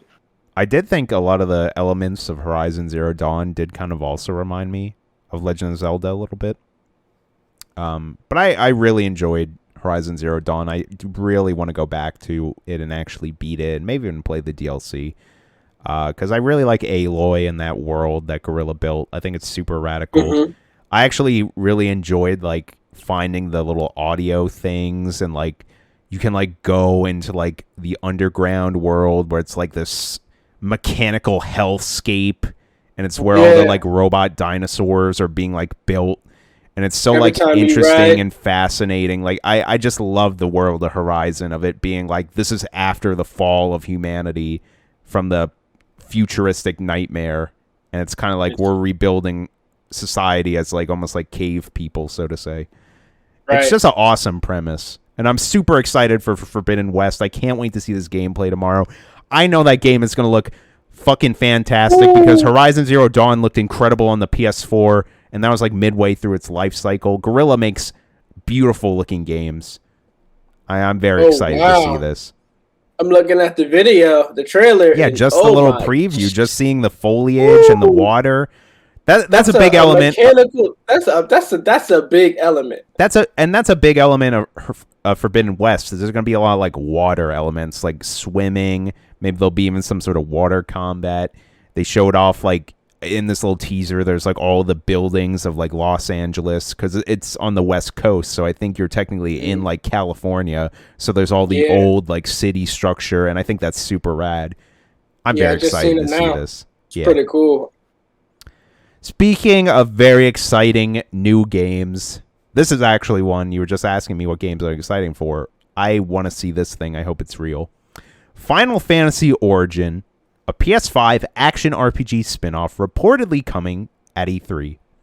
A Dark Souls-style Final Fantasy RPG is reportedly in development at Koei Tecmo studio Team Ninja and is apparently set to be announced as part of Square Enix's E3 show this year.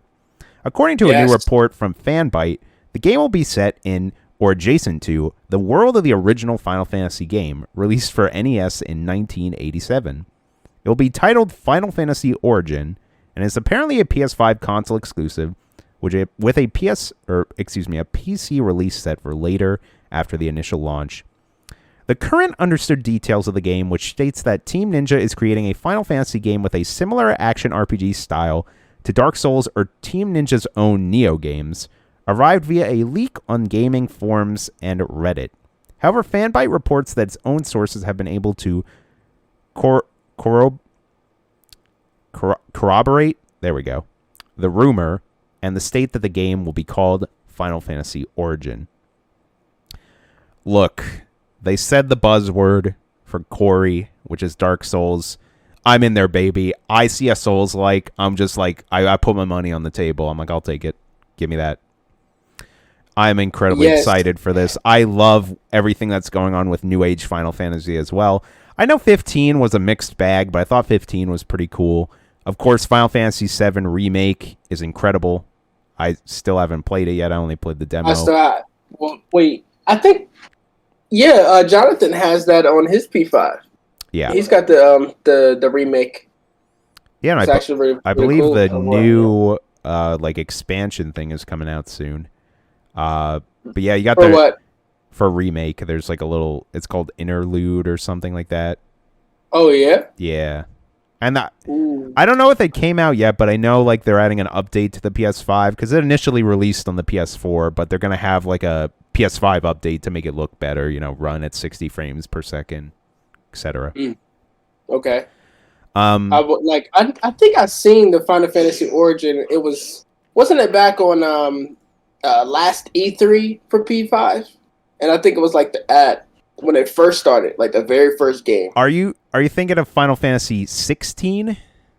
Oh, that's 16, or was it a different one? This has not been shown off yet. This is like a rumor. Oh, okay. I thought they were making on that. Because Square Enix is making a Final Fantasy 16, which looks more like a retro Final Fantasy game, because I feel like they've always been like more in a futuristic type aesthetic. Like if you look at 15, there's like they have cars, they have guns and stuff like that. I feel like now they're moving more back into medieval style, like that classic fantasy, which is again probably why you got confused, because that's what this sounds like as well, where they're going back to literally the first Final Fantasy that came out in 1987.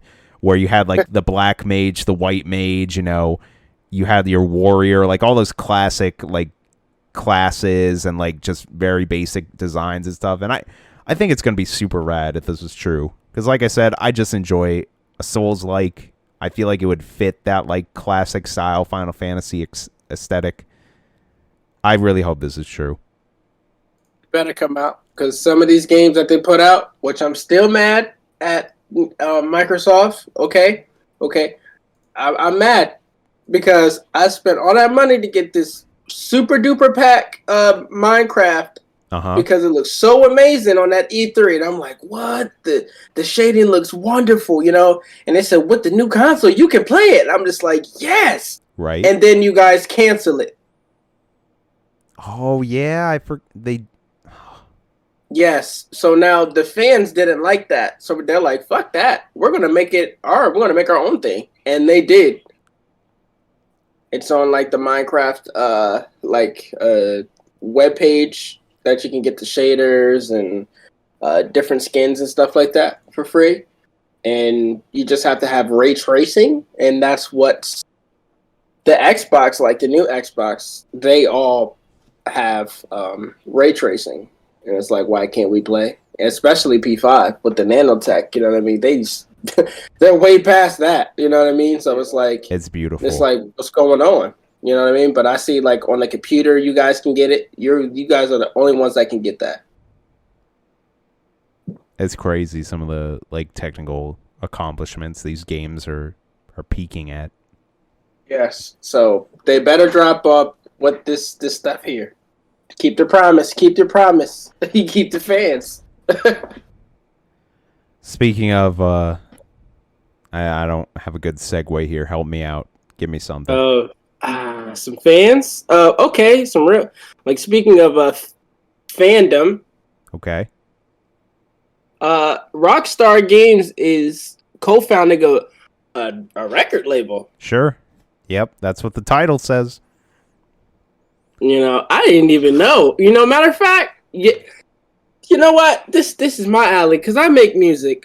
Follow me on Official Real G on SoundCloud. Do that. I make great music. You know what I mean? Vibe out. You know what I mean? This is kind of cool because it's like with the radio stations inside of GTA, as you guys know and love. You know, the radio stations have all different types of genres. You know what I mean? Going to country, to techno, to hip hop, to blues, to Jamaican music, to Spanish music, to just regular podcasts. You know what I mean? That's really cool to make. That's a big advantage to make a record label. So now they're going to have, like now that I think. Oh, okay, you gotta go downstairs. I just want to see what they're going to do. I hope it's not like I hope it's their own music to GTA and not just songs that we know and hear on the radio. I think this is very odd. I don't want to hate on this. All I'm saying is, Rockstar, where the hell is GTA 6? How long are you going to put out GTA 5 just because it keeps making money? Make GTA 6. Make new game. Come on now. Yeah. They're all the same format. You know, that's why I don't play GTA anymore. I don't either. Because it just got really repetitive. Like every game is the same. I'm not gonna lie. I'm gonna make people love that style. I'm gonna make a crazy statement here, but I actually really don't like the GTA games. I think they play horribly. Yeah, there's a lot of people do say that. You're not the only one. You know what I mean? It's like because we play so many different varieties of games, and then when we get to GTA, it's like it's lacking something.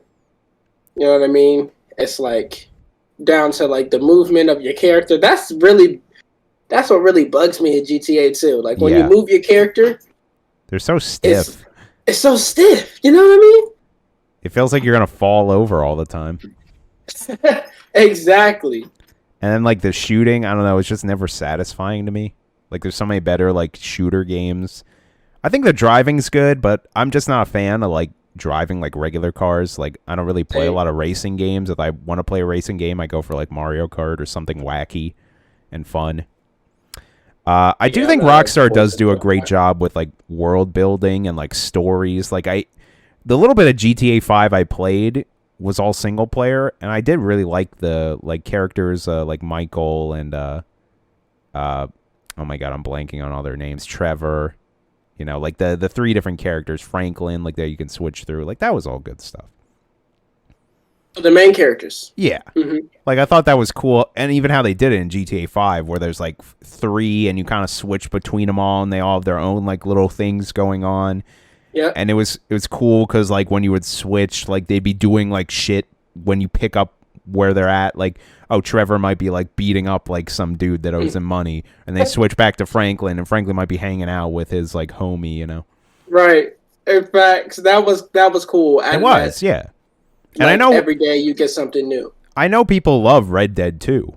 I'd be willing to try that as well because I've never played the first Red Dead Redemption.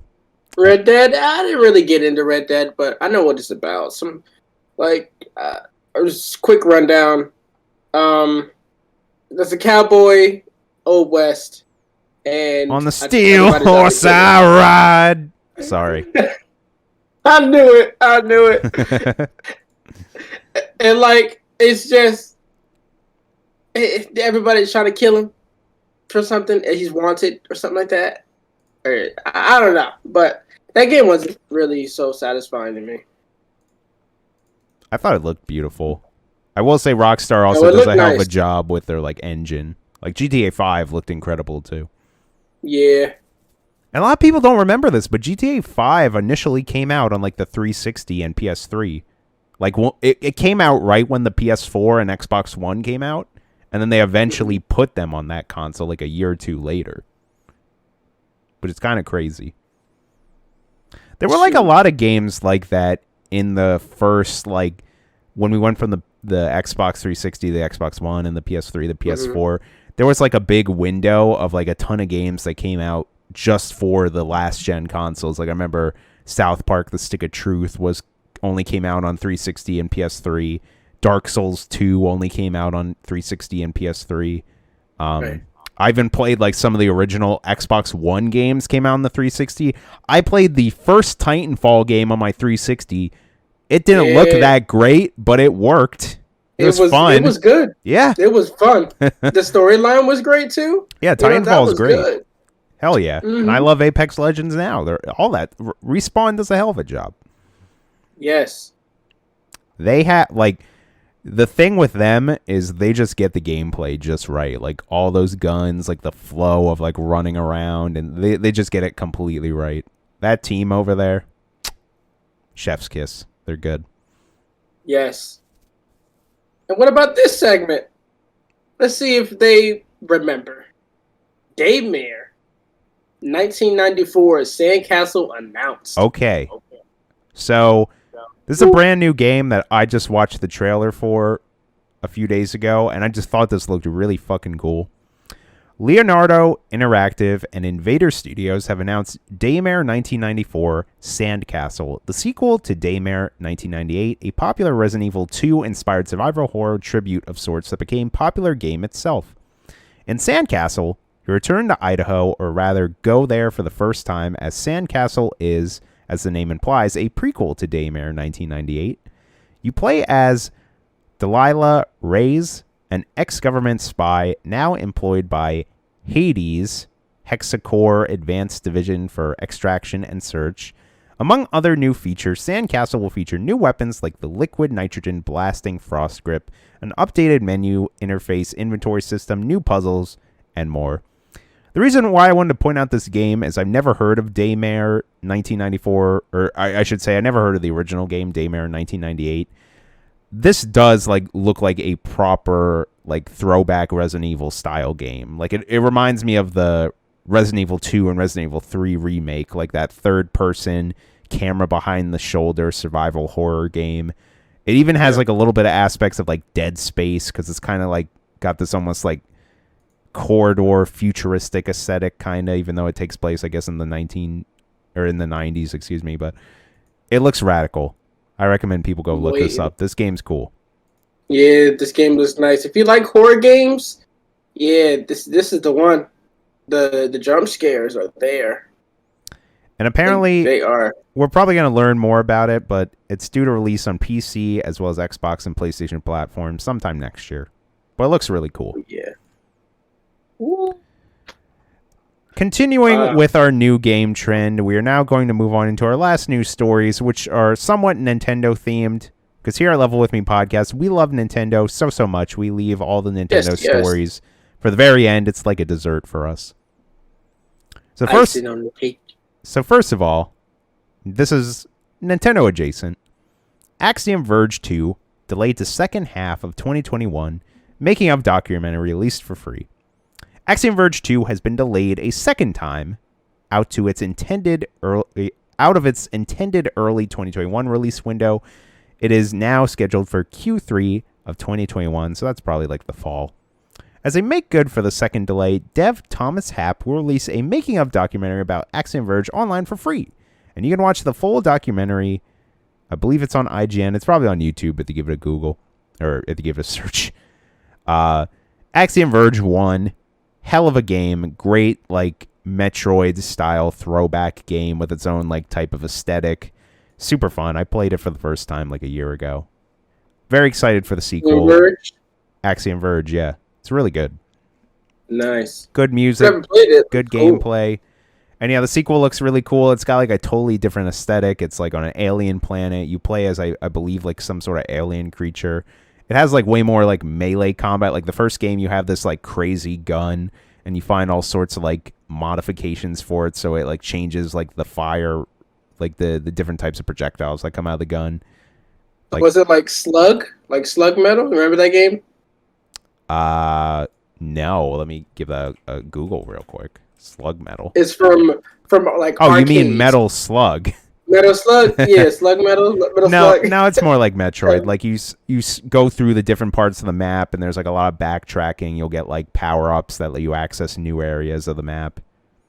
Okay. It was a really good game though. I highly recommend everyone go play Axiom Verge before Axiom Verge 2 comes out. Even though I assume the stories aren't going to connect too much. Maybe they will, but Axiom Verge, hell of a game.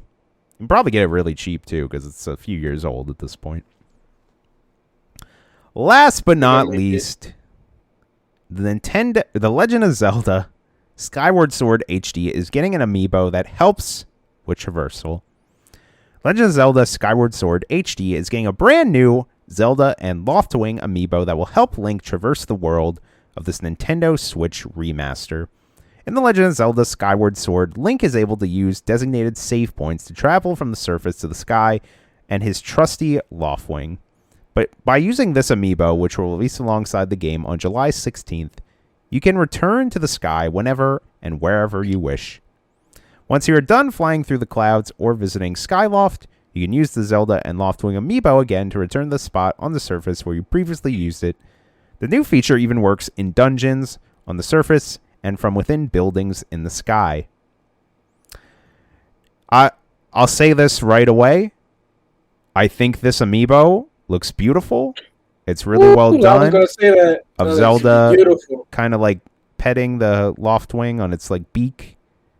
I do have to say this though. This amiibo has brought up a lot of controversy because at the end of the day, this is basically fast travel. This is adding like a fast travel mechanic to Skyward Sword HD, which is there in the game, but this makes it like way more convenient than like, oh, you have to go to a certain point to fast travel.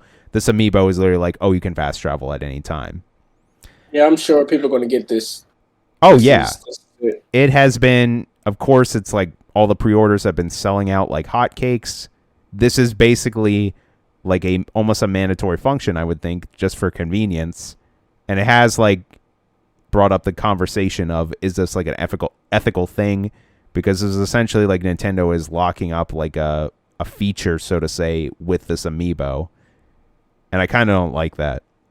I feel like amiibo shouldn't have things that are like this. They should be more like bonusy. I tweeted about this a few weeks ago or whenever they announced this.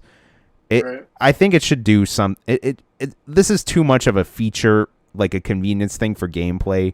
There should be a way to unlock this in the game. It shouldn't just be, oh, you have to buy this like collectible toy, which is already going to be impossible to find because most amiibo are.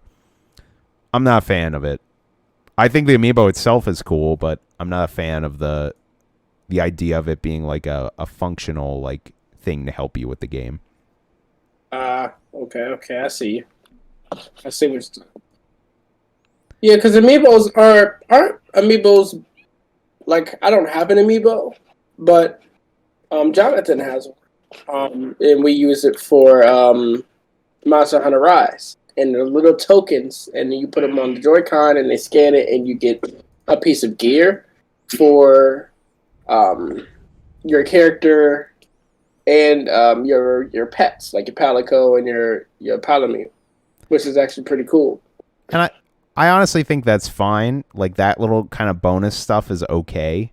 But I think when it's like almost like a feature, like this is almost like this should just be in the game. Like, it's just a mechanic. Like, it'd be different if it's like, oh, you get this amiibo and Link gets like a special costume that he can wear throughout the game.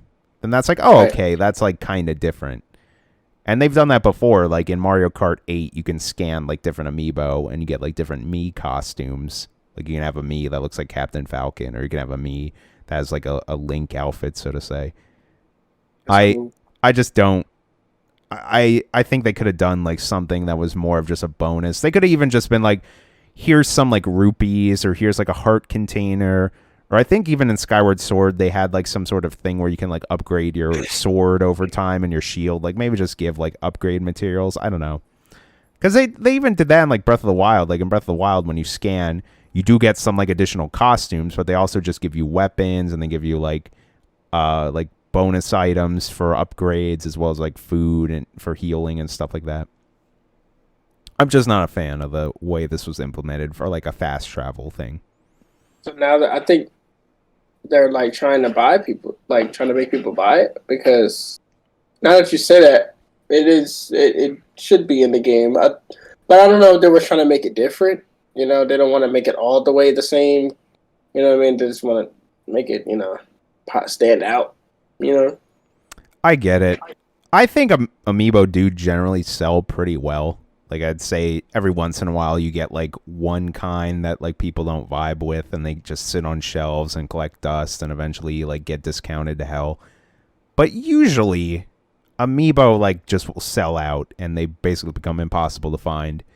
This one almost immediately became impossible to find because of the feature that it has of the fast travel. And again, you're probably right. Like Nintendo knows what they're doing, and they probably did this intentionally. I just don't like that. I think that's not okay. I mean, yeah, but then what are they going to do for inside the game? If we can do fast travel inside the game, then how will that? How will we use that? Or that's the only way we can do fast travel is by the amiibo. Well, I think there is like a fast travel mechanic. It's just like instant fast travel. Like I think how it works. I never played Skyward Sword, but I believe I think they talked about it. Like you can go to like a certain point that'll let you fast travel, like a like map or like a board or something, But this is just like instant fast travel, where you don't actually have to like go to a location to fast travel. Kind of like in Dark Souls, how you go to like a bonfire, or even like Returnal, how you have those like fast travel like pad things or whatever. Okay. But I don't know. I never played Skyward Sword, so who knows? Maybe Same. Link just like jumps up really high in the air, or he jumps off into the clouds. I have no idea. Because, in Zelda games, all of them are pretty lengthy ass games. And let's go back to Ocarina of Time. Do you know how much distance that was from the forest to the castle? And then you had to get your horse. You know what I mean? Once you find your horse from running on foot for so long, you know what I mean? How far were like the places in Skyward Sword? Like, were they like right next door, or were they like from one cloud? You have to literally fly to get to the other one. You know what I mean? Who knows? Oh man, that is crazy. That's crazy. But with that being said, that's going to wrap up our news stories for the week. We're now going to move on to our second segment of the podcast, where we talk about what we've been watching and playing throughout the week. Billy, would you like to go first? Well, lately I've been playing a lot of Smash. I don't know if you guys follow Game Boy Corey, as you guys should, on Twitter. No, who does? Follow Game Boy Corey for that great Smash content with Link and stuff like that. And he was playing Rob the other day, and we streamed. Check it out. And I had Steve, and I wanted to defeat his Link. His Link is good. And my Steve isn't up to par. But I got a win. I got a win against his Rob, though, which was good. It was satisfying. But I'm trying to get better with my skills. I'm still working on the Rob. Okay, all right. Your Rob was all right. Yeah, it was doing the job because I couldn't kill you. It's not my Link, but my Rob's all right. Like it's like if he has another character, I'll take his stocks. Like, you know, I be hand in hand, and then I slip up, and then he beats me. But then when he has a Link, oh my gosh, it's like I could get 1 stock off, 2 if I'm lucky. I got my Link. It's like later, smash. Bro. 3 hit. Fucking God. So then catch you with the air with that aerial up B, the spin attack. You're just dead at 100%. Boom. Go like flying. If you get hit by the second one, it's ridiculous. It sucks you in. You can't get out. No, it doesn't have to be nerfed. Link is like not even top tier. He needs to be nerfed. Dude. But can we talk about the mine cart? That thing's broken. Listen, it sucks you in. I've been like 5 feet over the mine cart, and it's just like. It's supposed to. That doesn't make sense.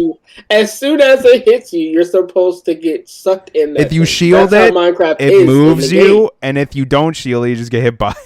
Yep. And it's really powerful too. It'll kill you at like 100%. Mm-hmm. No, not at 100%. Exaggeration. Probably like. I died at 100%. It'll hit you like probably like 8%. 8%. I was honestly. I didn't realize how strong the anvil was until I was playing Rob, because Rob's like up air where he like flails his arms. That's like one of his best moves. And yeah, you kept like catching me at that anvil, and I'm like, oh my God, I really have to like respect that thing when it comes out. It's like, give me my space. Because if I summon that anvil and it's coming down, it's a wrap. You're getting hit. And I kind of talked about this when I was streaming, but I'm still just not like used to those characters. I feel like they kind of introduced this with Shulk, where you have to kind of like watch their like. Well, I guess they more or less introduced this with Hero, where you have to watch like their menu, so to say. With like Steve, when I'm watching, I always need to make sure you don't have like any iron, because that way I know you can't use the mine cart, you can't use the iron or the anvil, so I can pretty much I can just go in. That's when I'm like, okay, well, you have like 2 of your best moves are out, so. But then it's that extra thing, though, because if you don't take out the crafting table, you know, I can still craft. You know what I mean?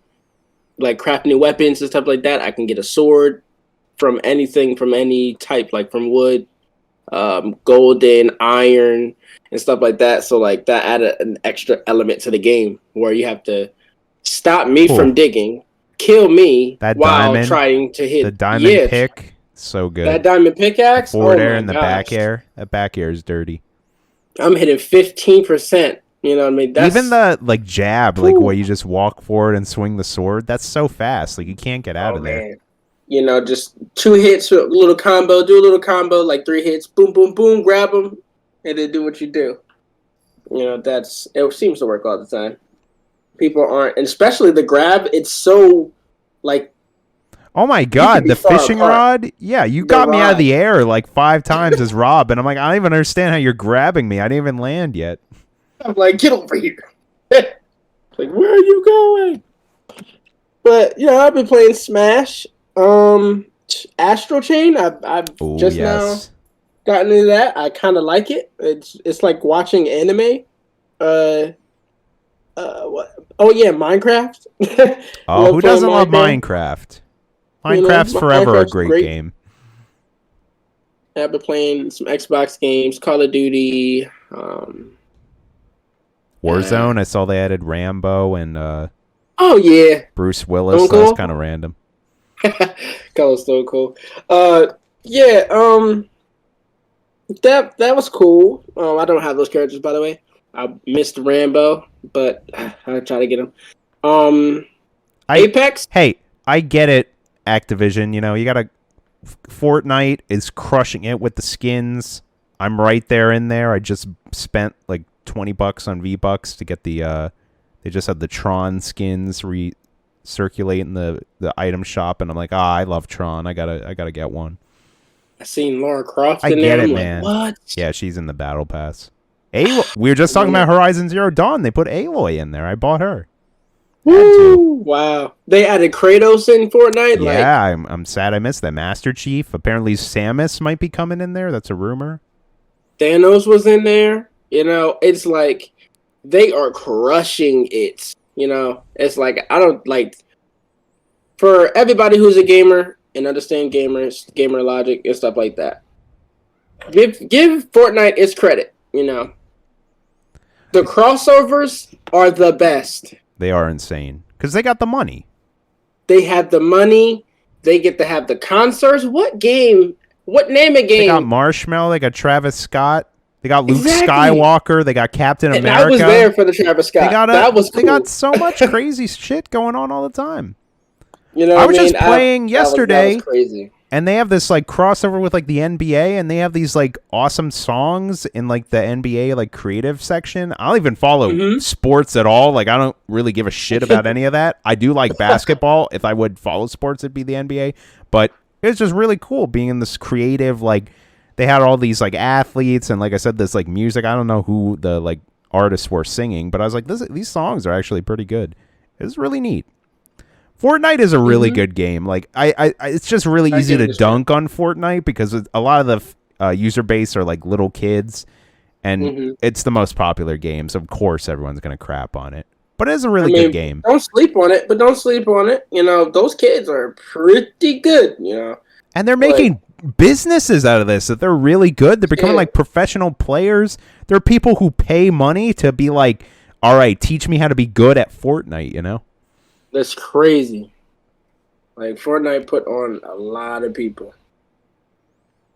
I love Battle Royales. Speaking of that, you said you were playing Apex? Yes. Yes, I was with the new game mode. I was going to say, do you like that 3v3 mode?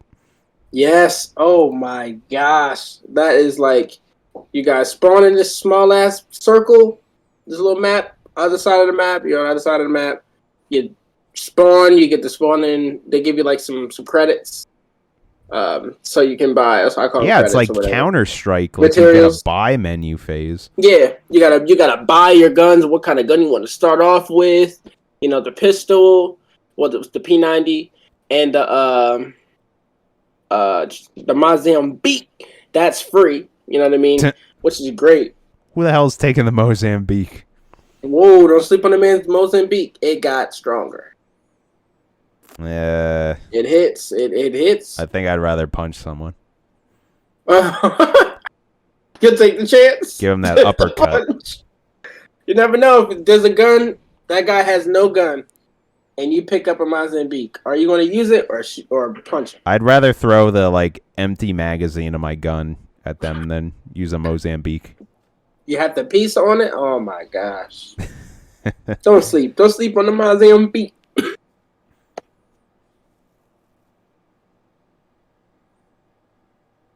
But what games have you been playing, Corey? As for your boy, I did want to mention that I have been keeping up with Invincible. I am 5 episodes deep.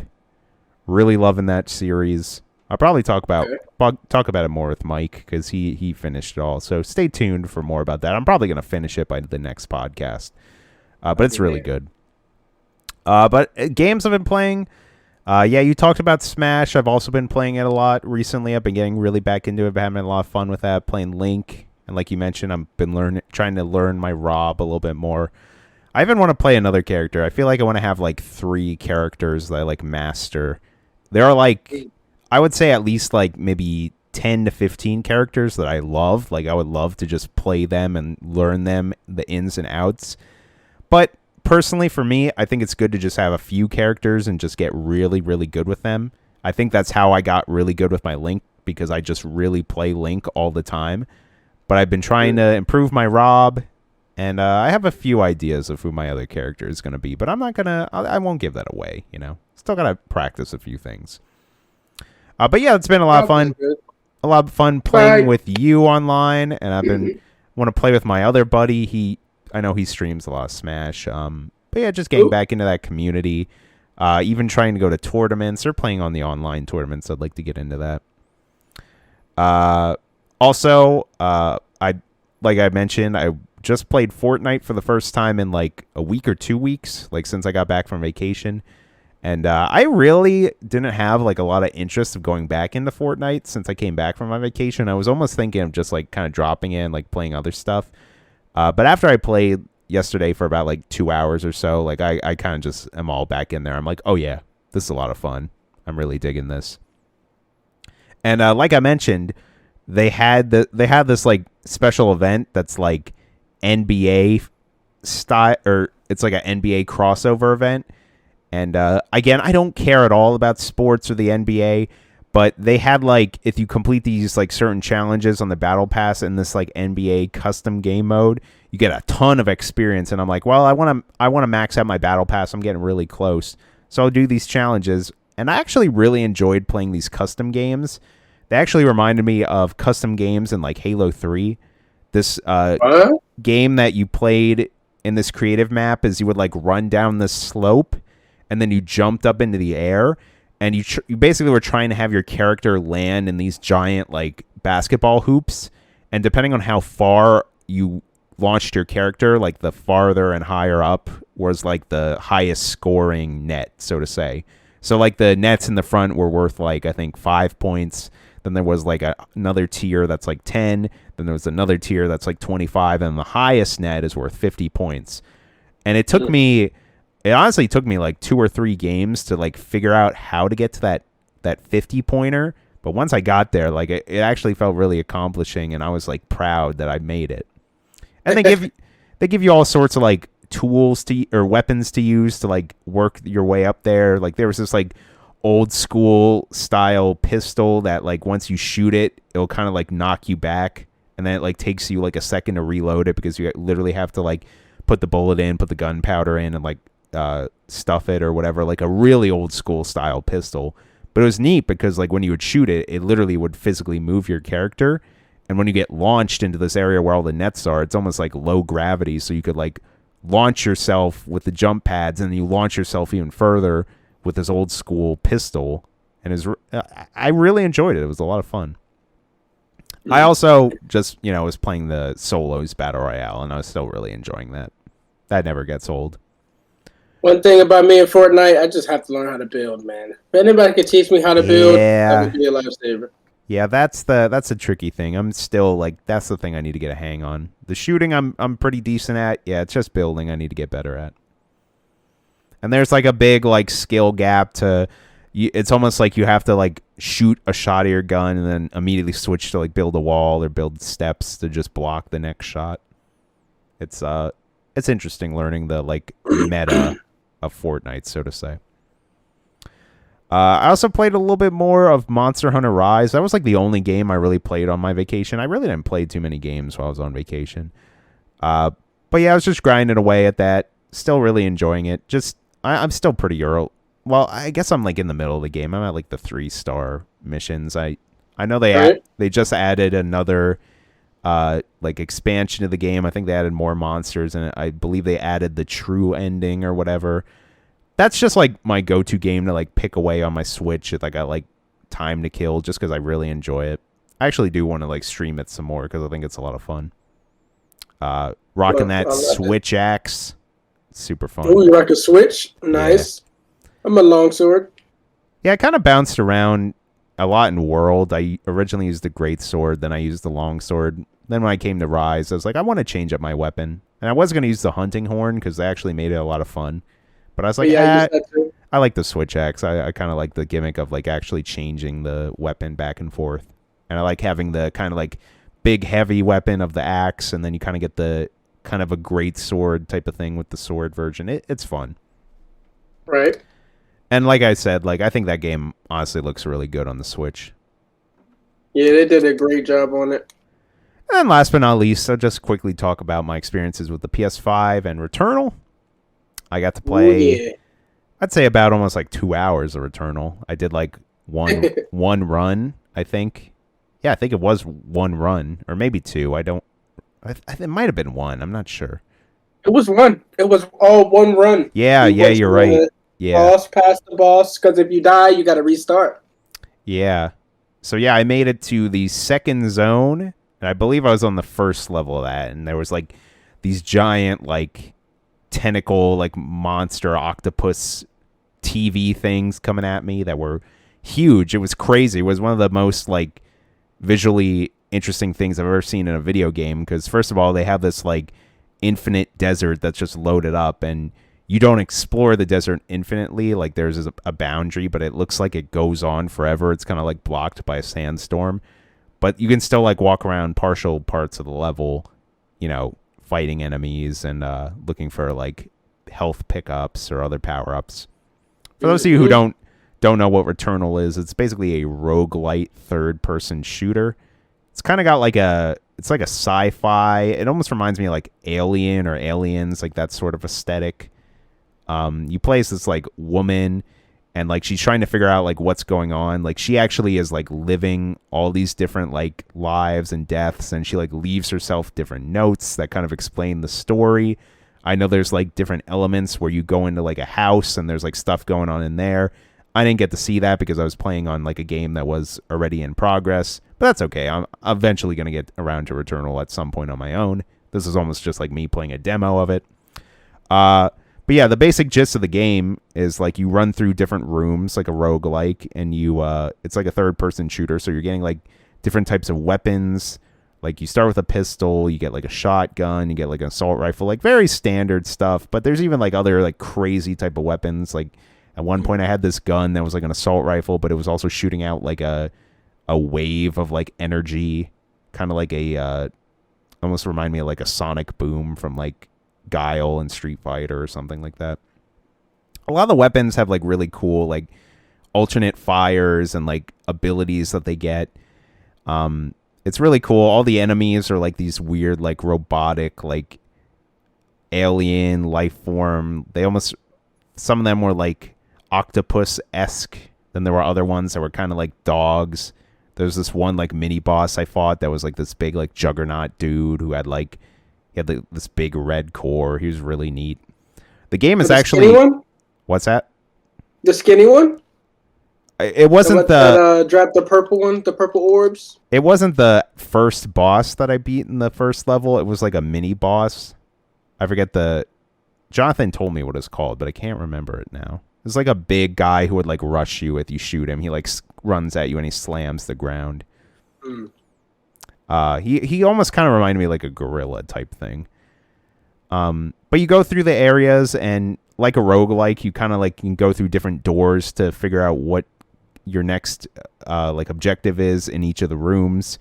So usually you're just like killing a bunch of dudes, and you kind of have like downtime to like explore, like pick up health items, get upgrades. And like the optional rooms are kind of like these blue triangles, and if you want to just progress, there's like a white square door. And then there's even like hidden rooms that are like these like golden markings on the ground that if you walk over them, you fall into. And they usually have like either a gun or like a modifier or a key. There are a bunch of different like pickups and different like mechanics in the game that honestly I didn't really quite understand. It was a little overwhelming because there's a lot going on. But because I played a lot of different roguelike games before, like Binding of Isaac and Dead Cells, like I'm kind of used to that gameplay style.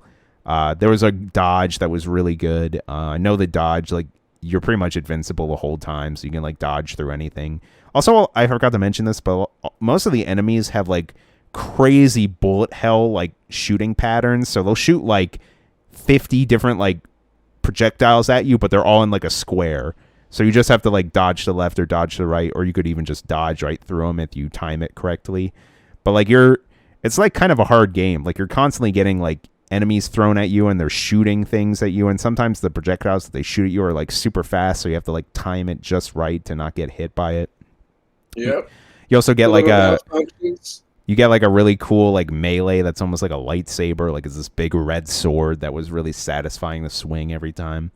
You can also find these like parasites, which will modify your gameplay. Like you can get a benefit from them, but you also, if you take them, you get a negative from them. So you have to kind of like give and take. Like, oh, is it worth to take this parasite and get like a chunk of a health upgrade, but I'm going to get like some sort of malfunction that's going to hinder my gameplay. Like maybe I won't get to use my mini map, or I actually didn't see any other malfunctions besides that one.